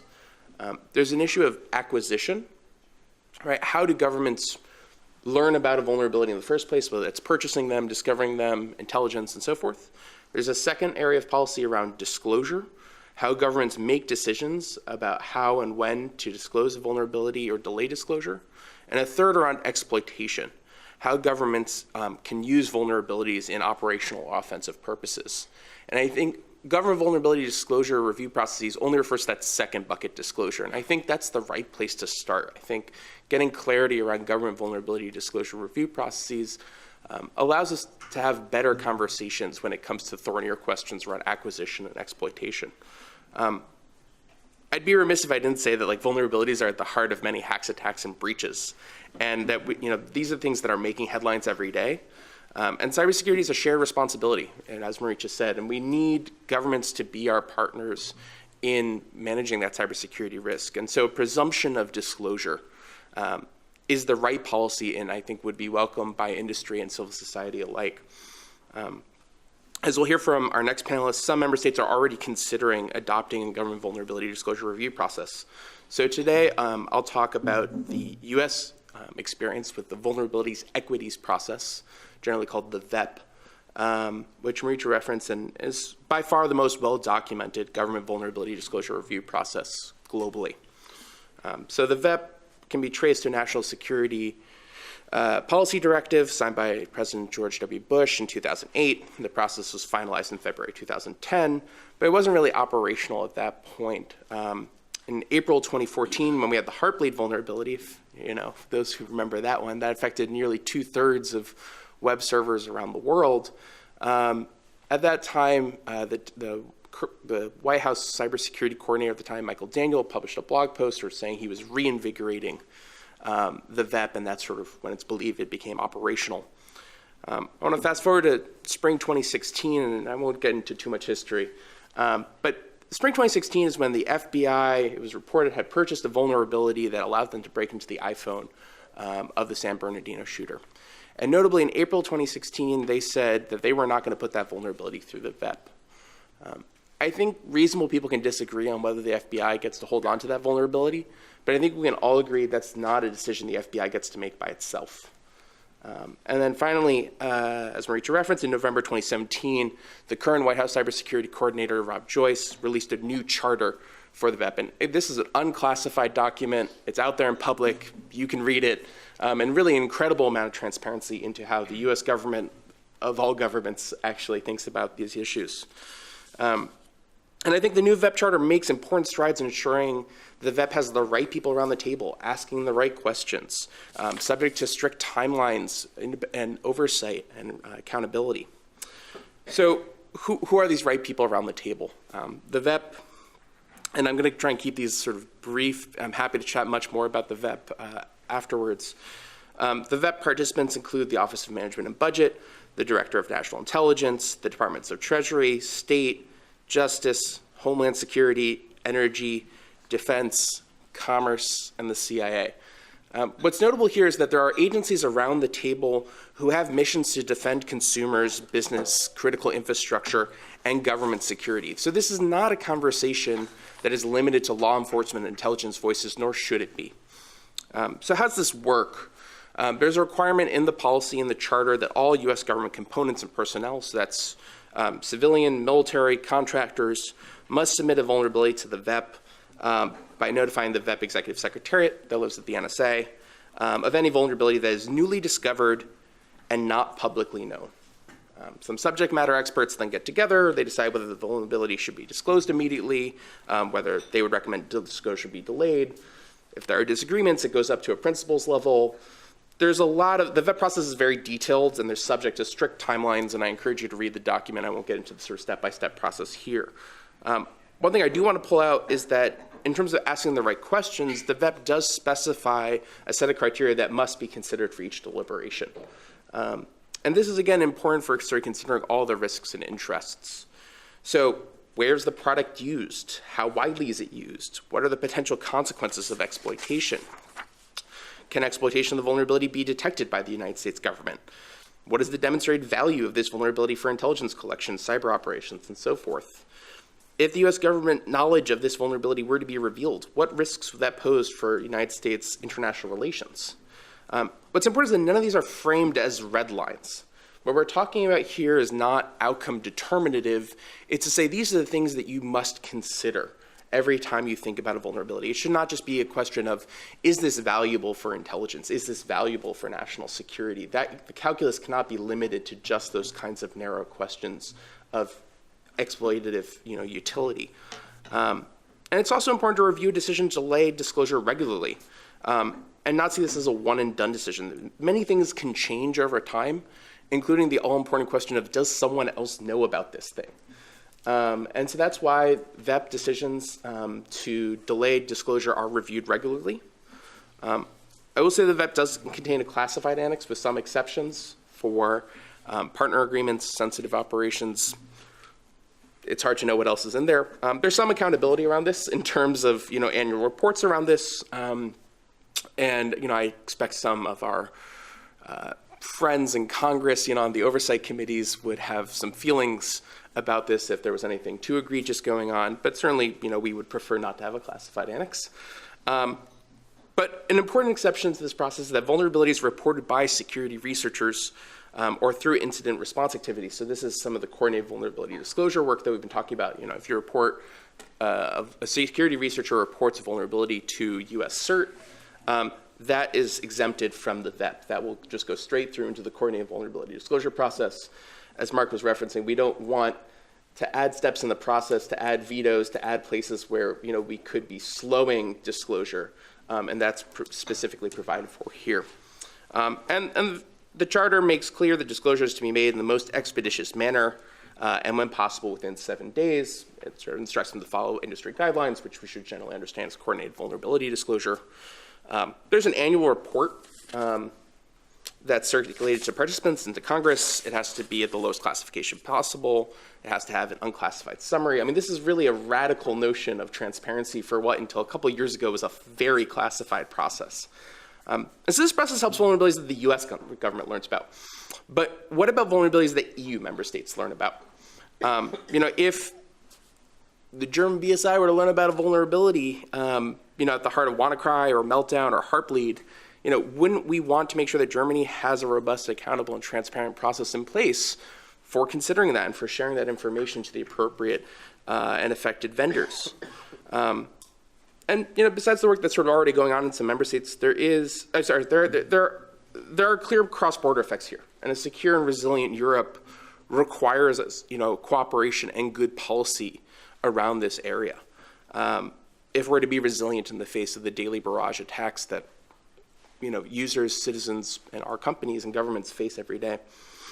And so there is some precedent. The UNGGE report in 2015, which a number of EU member states, Germany, France, Spain, the Netherlands, the UK, already agreed to encourage responsible reporting of ICT vulnerabilities. The OSCE in 2016 passed a confidence building measure that encouraged participating states to responsibly report vulnerabilities to industry. And the NIS directive, which we briefly touched on earlier, sort of the EU's first big cybersecurity, regulatory effort, was aimed to facilitate information sharing from companies to governments. But this mechanism is of little benefit if it's only a one-way street or if it's only limited to critical infrastructure. We need to ensure the information is coming back out from governments to companies who can actually take action to develop patches and mitigations to protect users and protect the world. And so we'd recommend that member states implement government vulnerability disclosure review processes. I want to restate a couple of things that Lorenzo touched on earlier briefly. But what should these things look like, I think is useful to sort of think about. All security vulnerabilities should be subject to the process. You want to have the relevant ministries. This is the right people around the table question, right? So you want to have those ministries that have responsibility for consumer security, for business security, for critical infrastructure, for government operations, working together with a standard set of criteria. You want to make sure that the policies, practices, determinations are subject to regular review, and independent oversight and transparency. 4, you want to sort of make sure that the executive secretariat function, that sort of manages the process, is housed within an agency that actually has, or a ministry that has some experience with coordinated vulnerability disclosure, and actually knows how to manage these things. And then finally, you want it to be in law, right? You want this to be permanent. You want it to be ensure compliance, and create the incentives for governments to actually use this process. And I think the EU Cybersecurity Act is an ideal opportunity to advance this norm of government vulnerability disclosure review processes. And I think ENISA can play a vital role in helping to support member states to develop these kinds of policies and practices. And by including these reforms in the EU Cybersecurity Act, I think the EU can make significant progress in improving the state of cybersecurity today. I'll take your questions when we get to Q&A. Yes, but of course I already have one question. And Only one? Well, no, I will limit myself to one. But first I wanted to share with everyone that there's more than 400 people continuously watching this session. So it's really nice to have so much external interest. And it's a great way to bridge the distance between the parliament and people's homes or wherever they might be watching. But I wanted to ask a little bit more about sort of what you think the political incentives were for people to come on board. Because, I mean, probably not saying anything new when I say that a lot of people in Europe do not think of transparency or, actions in the public interest by the American intelligence community per se, especially not after the revelations by Edward Snowden about the practice of the NSA. So what do you think has incentivized, Mr. Joyce and others to be so transparent and to bring all these different actors together? Was it a sense that there would be great risk for everybody in the absence of such a process? Or was there a tipping point of an incident or the other that really turned people's direction towards a solution? This is the main thing I'm going to talk about. Oh, it is? I think Ari knows the super. answer Well, to this. Then we'll I'm wait for certainly happy that, to- or maybe change the order of the discussion if that helps to make it build onto each other more. Does it? Sure. If you're ready. Yeah. Thank you, because I think that this sort of incentive thing is really, really No, I important. know at he was least for going to me cover also. the structure, so I thought there might be Perfect. Thank you. to I'm talk sorry I about wasn't why aware now. of that. And so I put it in. I don't know. Why now? Yes. I think there are some things that have changed. There has been. Governments have been finding vulnerabilities for decades. So what has changed that has made governments look in this way? I think the number one reason is really the understanding that there has to be a plan for governments about what they do when their secrets are lost, right? When the secrets become public. In the past, there has been this assumption that they can keep classified information classified forever, and it will stay that way. And I think the past several years have demonstrated, particularly to the U.S. intelligence community, but beyond that as well, that that governments need to have a plan and need to have an assumption that some secrets are not going to stay secret. And what is going to happen when a vulnerability that might not be patched gets out there, right? And we saw the damage from that in WannaCry, and although it was patched, the timing of it made it difficult to get those patches out in those kind of efforts and times. So most recently, we've seen, we have the Snowden piece, and I would actually amend Jochai's excellent summary in one piece, which was that it was actually the NSA disclosures, the Snowden leaks that caused the push toward the revitalization of the VEP. And then when Heartbleed happened, the blog post came out describing what was already in place. So it was a little bit, so it was actually the leak of what do we do? How do we deal with the fact that there are going to be more leaks like this in the future? And then we saw WikiLeaks and shadow brokers come out with more as well, and there have been others as well in this space. And I think that governments are starting to realize that they need to have a plan in place, and vulnerabilities is a difficult place to be in when you have something that could cause more harm than good in the hands of people that want to do harm out there. The number two reason why I think there has been greater concern now than in the past on this issue, and greater attention in the past, is because of parallel discovery. And the growth in parallel discovery. There's always been some parallel discovery out there, and there's actually a debate in the academic community about how much parallel discovery there actually is. And when I say parallel discovery, I mean that people find the same type of vulnerability in the same products or similar products, same class of vulnerability is the term that's mostly used, by different researchers at different places and times. And so it used to be that it was very clear that only one researcher would find something, and that would open up a whole new class and raises a whole bunch of other kinds of vulnerabilities that could be found if you looked in that space. But what we're seeing now is, at least the studies, I would put it this way, that the studies that show the same exact type of methodology of how they look at what vulnerabilities have been found in the same types of products, we've seen that there is actually a growth in parallel discovery, and we can point to one incident in particular, the Spectre and Meltdown case, where 4 different researchers found the same vulnerabilities at the same time that had existed for years. They just all found it at the same time. We're seeing that happen more and more, and we expect that to happen more and more. Some people disagree with that, but I think that most governments, when they look at it and they look at the numbers and talk to some of the companies and the researchers out there, will see that we are seeing more parallel discovery, and that has made governments more likely to want to act, because if a government finds it, right, that means it's likely that someone else is finding it at the same time, and that someone else finding it at the same time might be another government that does not have the same positive aims that your own government, you feel your own government will have.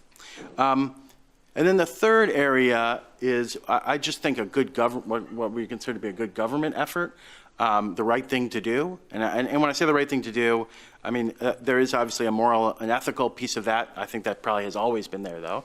I'm talking more from the right thing to do from purely the fact that we have a lot more government agencies finding vulnerabilities, and we have a lot more government agencies working with the private sector to close up vulnerabilities, and especially in critical infrastructure and federal systems, but I mean in government systems. But and I think that has changed in that you have a lot more coordination that needs to happen across all of those different agencies.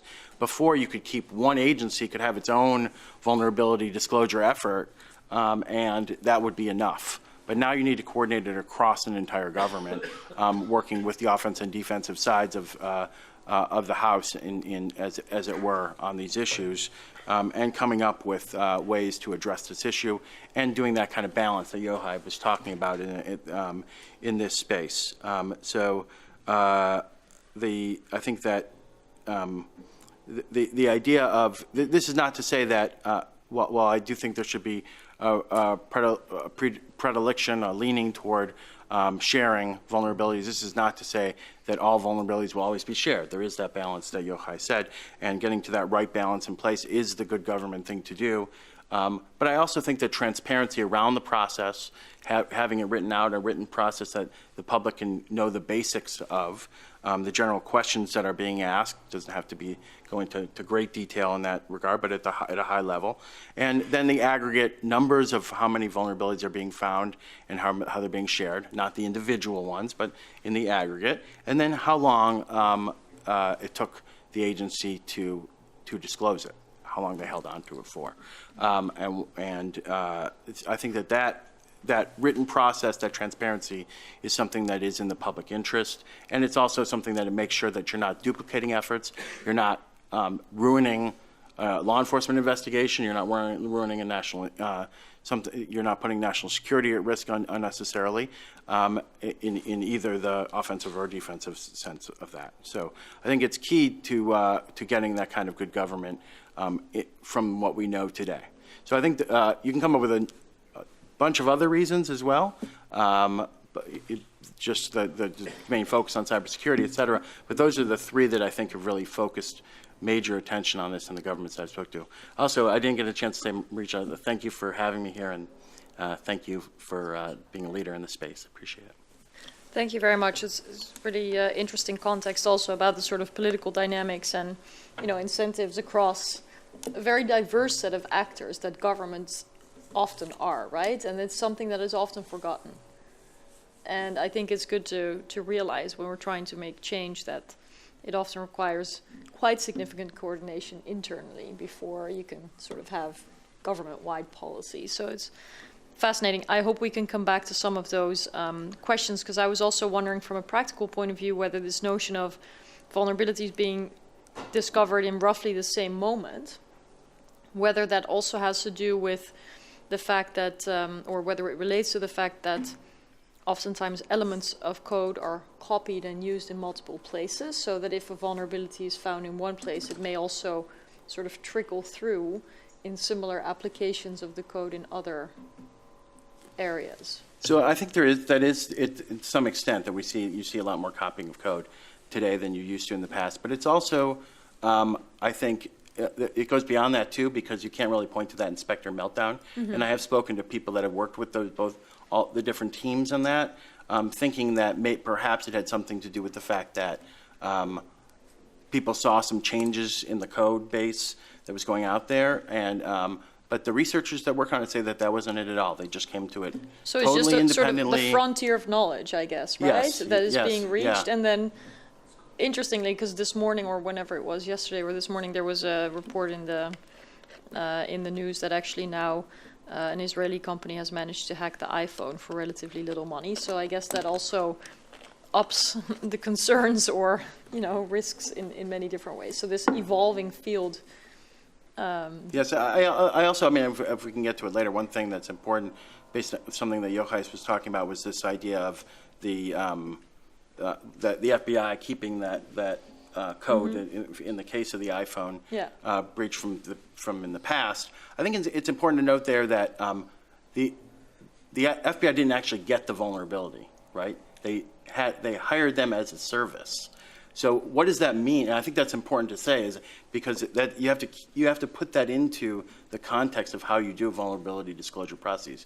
If you have a vulnerability disclosure process that says that you can contract out the vulnerability, you're without having it to go through this process, you've created an incentive for agencies to hire contractors in that way. But that's a huge discussion, isn't it? Also about sort of disinformation and cyber mercenaries and, you know, hackers for hire and whatnot, so that maybe a government can say the government has not ABC, technically speaking. Yeah, Jochai. So I think a couple of things. One, a point that we make in the CEPS paper, and that Ari made in his paper some years at this point now, before our task force got to work. What paper is that? You want to go? Just for people to know if they want. Sure, I wrote a paper for the Belfer Center at Harvard on this topic. Thank you. Yeah. Which it goes through the U.S. history and then gives some recommendations that most of which were taken up by the Trump administration by Rob Joyce. So. Ari wrote the paper on the VEP, and is one of the best and resources in terms of the history of the VEP and how it functioned previously before the new charter. I think so. One of the things that a recommendation that's sort of embedded here, when I say all vulnerabilities should go through the process, that means that governments should not be signing non-disclosure agreements or these kind of service agreements or other ways of cheating the process. You want everything the government learns about to go through. And notably, the 2017 VEP Charter, the new process unveiled by Rob Joyce, actually requires government contractors as well to submit through to the VEP. And so they can't also push this onto the large army of contractors that the U.S. government works with. And so I think that point of view, you shouldn't be using these NDAs and you shouldn't be using these kind of service agreements.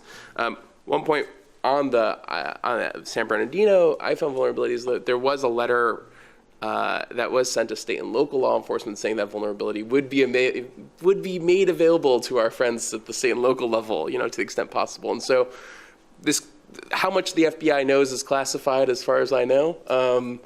And we don't have a lot of transparency to know what they do know, what could be put through the process, or what they know from how a third-party firm helped them that could be pushed through, and what could have been reported to Apple to help them to protect their users if that was the determination of the VEP. Yeah. Great, thank you for that. Let's go to Sven now so that we hear from him as well, and then we can open it up for questions again. All right, thank you for having me.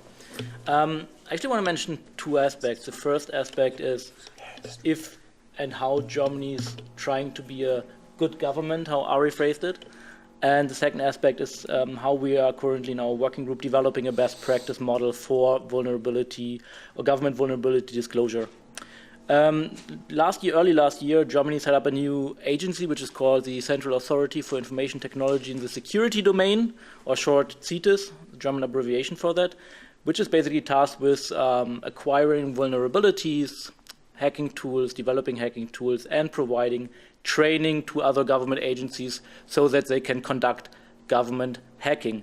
That agency itself is not legally allowed to conduct government hacking, so it just provides all the services and tools needed for that. On top of that, we had the first discussion in Germany about hackbacks based on the hack of the German parliament in 2015. Government agencies want to have the legislative power to basically conduct hacking back operations.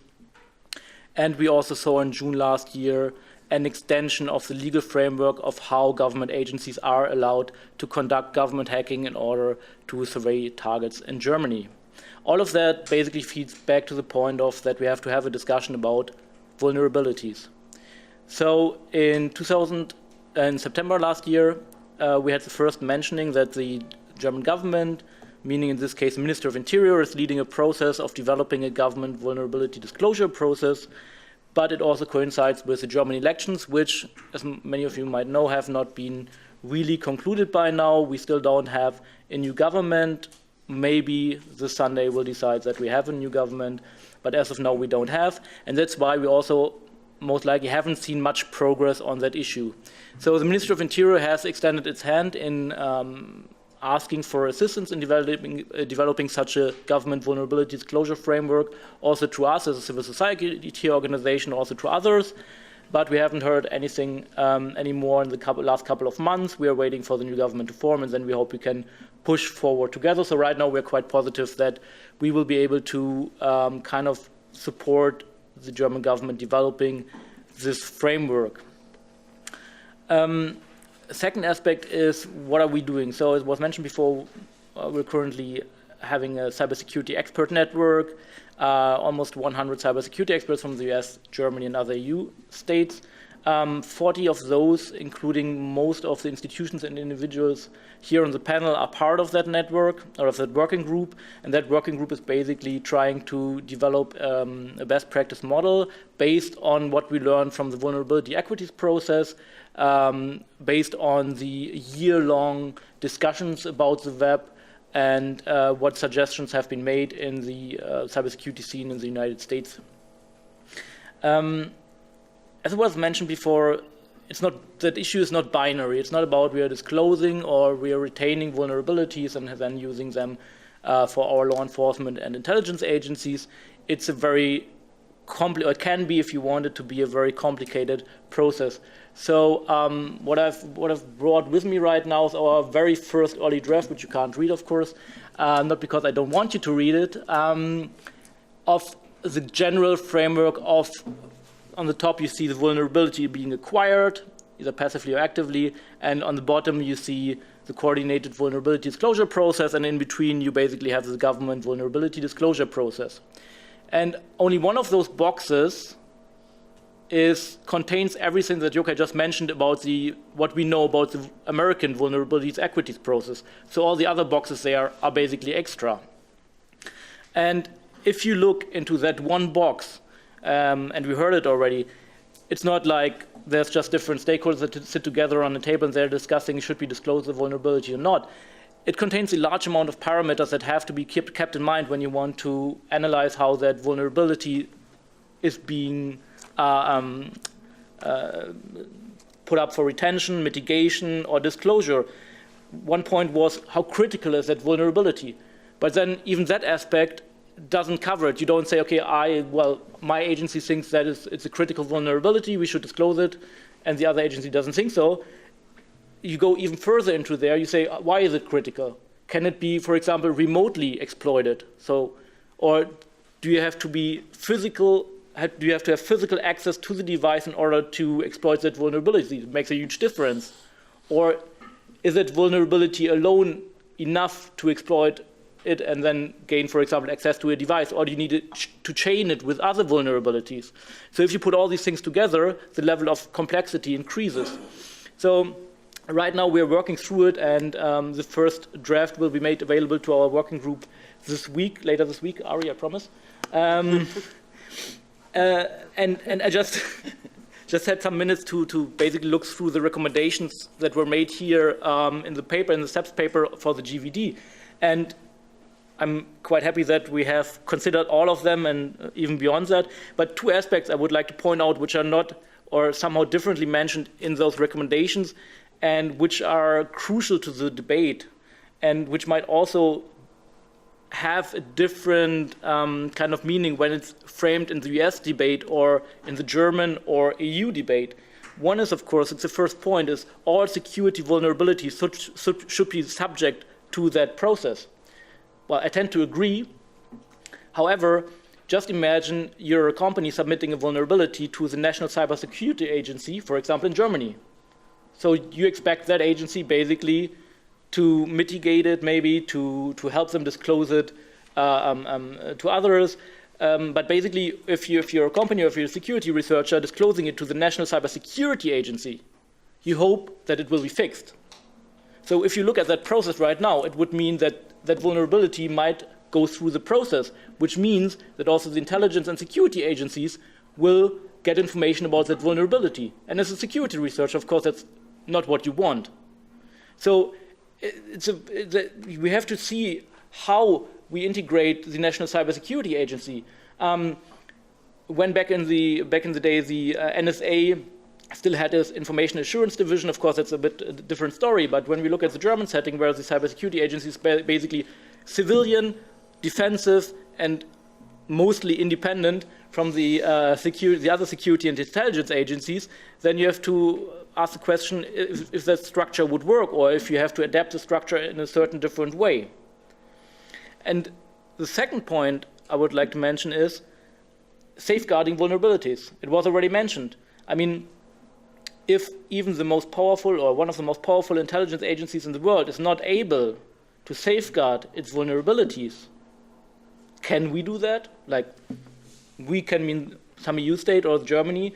I'm not sure about that. And it's what do we have to do to maintain a certain level of safeguarding that shows respect to the criticality of the vulnerability? Or will we end up only being able to stockpile or retain vulnerabilities that are not so critical at all, because we always run the risk that they will be exposed to the public and then be exploited before a patch is not only distributed by the vendor. If you look at WannaCry, it was distributed, I think, 6 to 8 weeks before WannaCry was basically going rampant and across the world.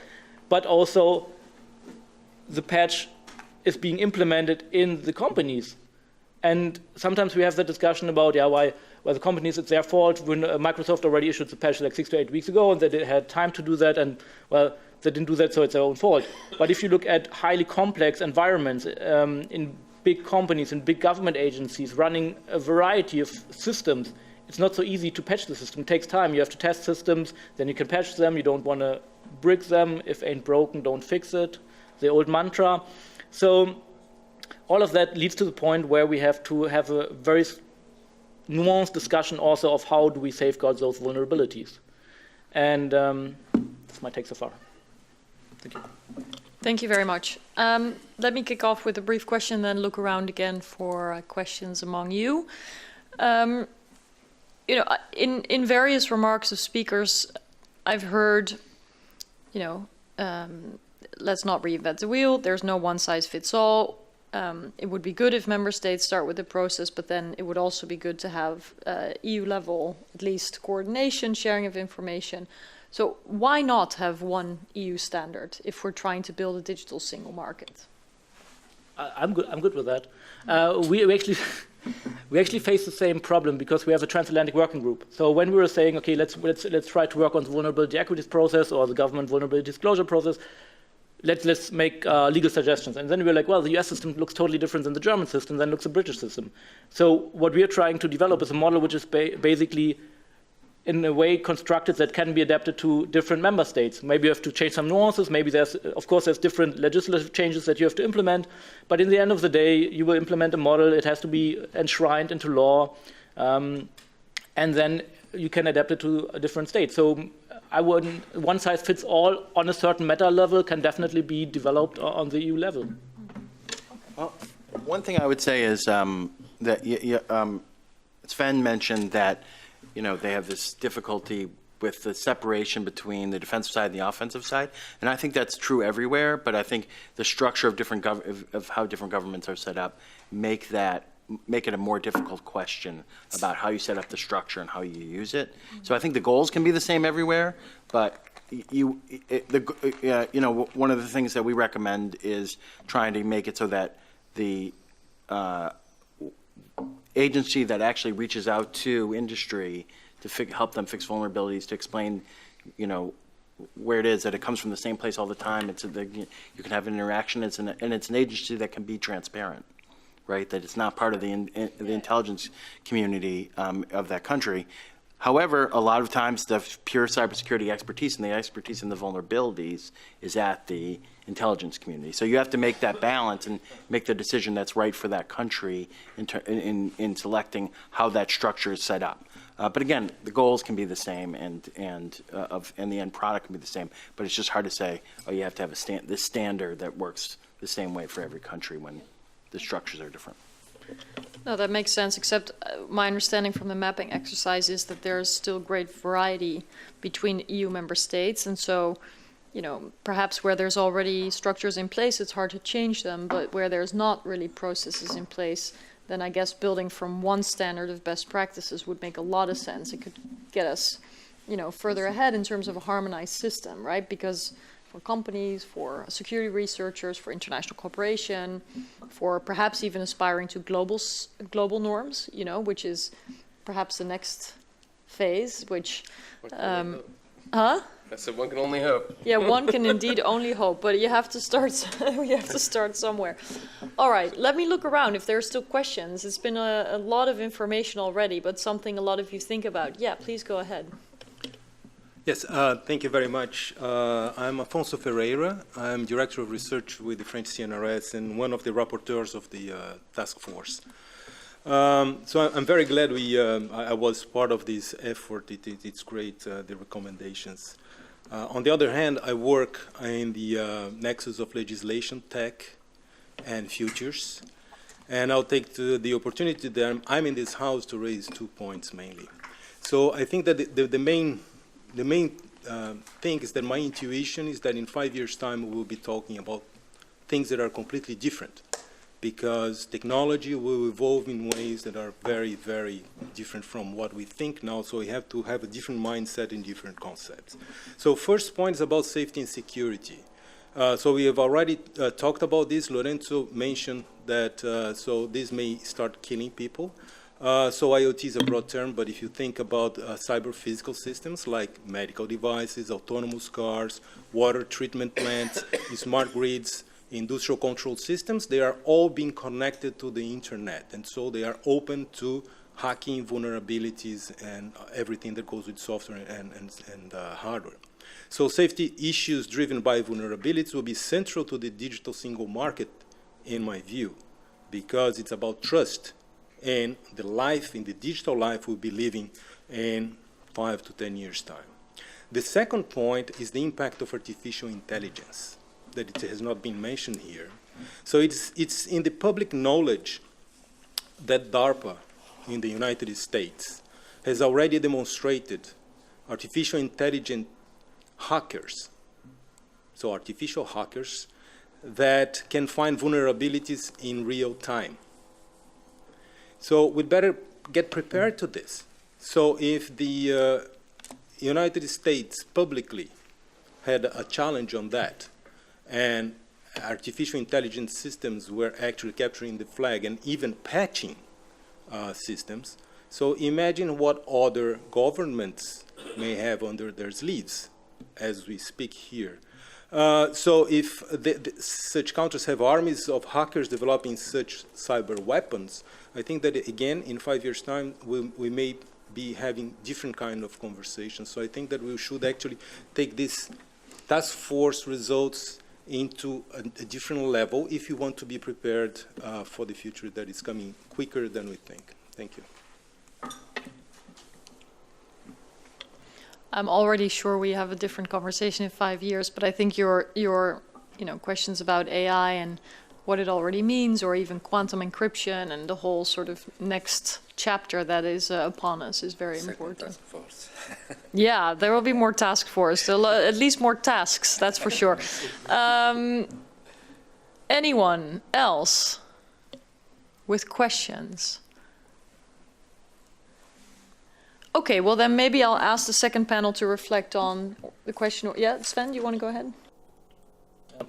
Just a point on the DARPA thing. As far as I understood the DARPA AI hacking, it was an AI that actually looked for known vulnerabilities in certain systems and networks, and then could maybe potentially even patch them. But we're talking about new vulnerabilities then known to the state. So I totally agree with you that we're talking maybe about a different game in 5 to 10 years from now, and that we should definitely keep an eye out for artificial intelligence. And we also know that government policy making legislation always is behind technological innovation, sometimes more, sometimes less. But I definitely think that we should come up with such a framework and implement it in the member states, no matter what might be in 5 or 10 years. Yeah, I mean, I think that's a really good point in that you don't want to spend too much time talking about unknown vulnerabilities when 99% of attacks are happen with one piece of it is something that's known and been patched, right? So, and you look at some of the data that's been done. I mean, some of those vulnerabilities go back, 10 or 15 years that have been patched, and people have not patched them. So there's actually a lot of good that could come from promoting more patching.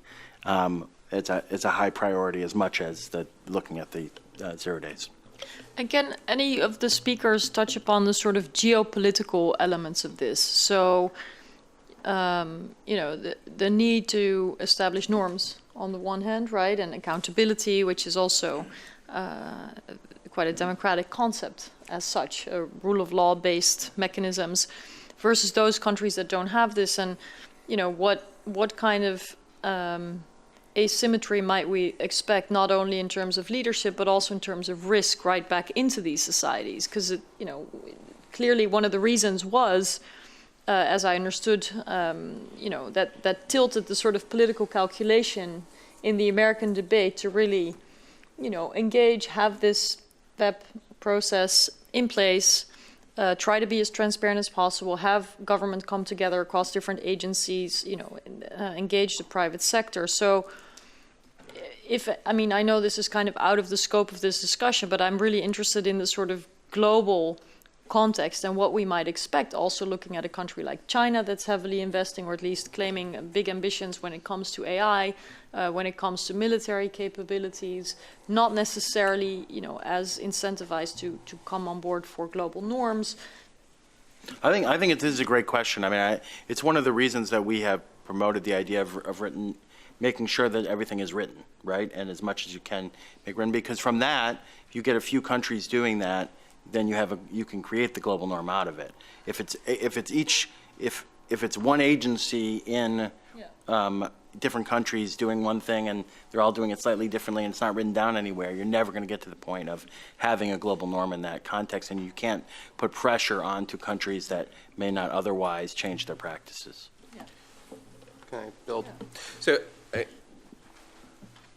I think we know that Europe is a standard setter, right, and is a leader to the world. And so I think there is an opportunity here for European leadership in terms of contributing to that global standard and to bring those values of democracy, of transparency, of rule of law into one of the most vital sort of cybersecurity debates going on today.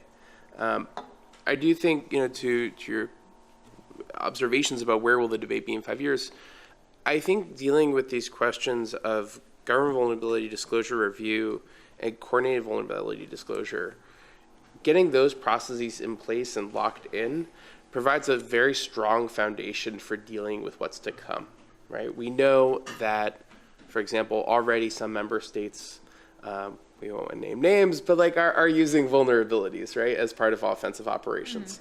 And being able to sort of say, we're going to have a conversation, I imagine soon, around the rules and norms around exploitative use. Being able to say there's already been this conversation, that brought together the right folks around the table asking the right questions to say some of these vulnerabilities just are too risky, too critical, they have to be disclosed immediately. And sort of building that process already allows us to have a more thoughtful conversation around exploitation, allows us to have a more thoughtful conversation about acquisition, a more thoughtful conversation around some more emerging technologies that are coming up, and making sure that when the sort of safety and security calculus is such that vulnerabilities will be disclosed, that we already have those mechanisms in place to be having coordinated vulnerability disclosure and making sure they're getting to the right folks. I mean, you also have to remember that, sorry, I didn't mean to cut you off. Go ahead. But that a lot of times we've seen vulnerabilities from that start in the government sphere move to the criminal sphere too, right? So you're talking about, something that if we don't patch it the right way, it's not done in a kind of coordinated way, can lead to major cybercrime down the road as well as the government. Well, it sort of reminds me of the whole question about, proliferation also of tools that are developed by governments in the context of, for example, lawful intercept, and then proliferate, right? So this is indeed sort of the starting with a threshold with the aim of creating a center of gravity, which then could be expanded, I think we see in a number of areas. And I was just curious, because trade is one of the areas that I work, and we already have questions about sort of vulnerabilities in hardware, networks, mobile phones, and the like from certain countries, and questions of whether we should even allow them onto our markets. Could you envision a situation in which, for example, trade would not be as free, or there would be a conditionality of having certain processes assessing software and hardware for vulnerabilities in place before products or services are allowed onto the American and the European market? Or, I don't see this in the immediate future, but do you think it could go in that direction? Personally, I tend to like more of a risk management approach to the structure, so that you're looking whether the company that is doing that has the product, it has gone through a risk management approach.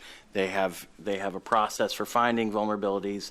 They accept them, and that changes over time, rather than a simple checkbox approach of saying you need to do X, Y, and Z to get your product into our market. So I think that. But what about global companies? So, for example, an Indian company that wants to sell in the American market. Well, I think you can. The more we internationalize those risk management standards, the better off we're going to be, right? And it's you don't want to have a European risk management approach and a U.S. management approach and a Pacific Rim approach that are all completely different or overlap in certain ways. I think we'd be much better off with a process. I know there's an effort right now to create an ISO standard around some of the risk management frameworks. I think that's a really positive step toward internationalizing the way we do risk management. Yeah, Lorenzo. I think when on this geopolitical component, when we talk about vulnerability process, governance vulnerabilities, we should take into account to be strong in our proposal that vulnerability sometimes are considered like weapons. So there are people that say why we should reveal our weapons to our enemy. For instance, we say well, but there is a process. We need to have transparencies and decide. We are more focused on the transparencies process. In other words, to make transparent decisions. It can be to retain or to disclose to some extent. But definitely it's important to understand there are countries that don't do that, okay?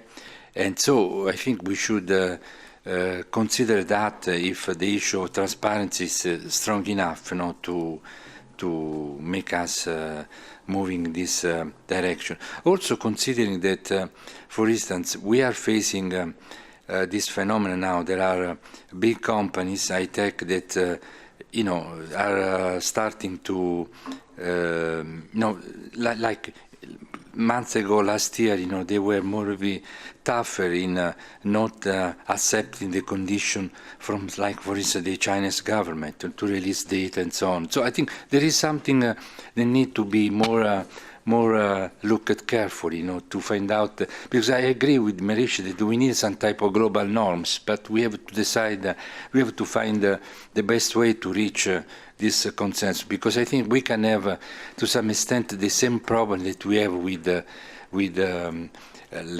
global convention, you know, like the Budapest Convention. We can have again the same dynamic that we have between like-minded states from one side and countries that do not want to share the same value.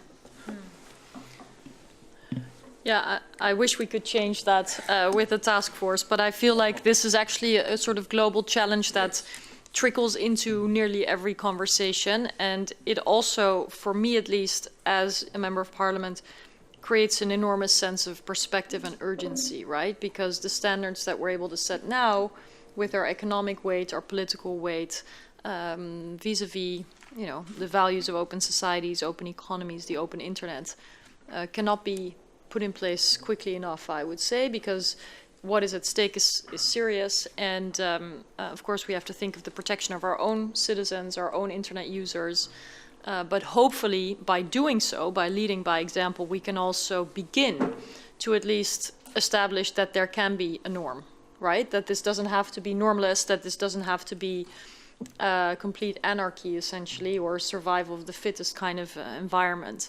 And so I think this kind of beginning to build based on what we can initiate in Europe and hopefully transatlantically as much as possible, and globally even more so where it's possible, is how we build that sort of step by step.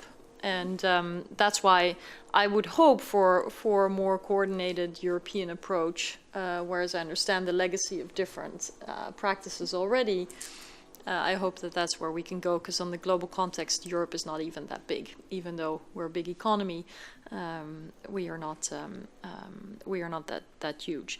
So I think we've had an opportunity to hear a lot of different angles, a great deal of expertise, and I'm really grateful for everyone's time and energy and attention for this topic in the task force this afternoon.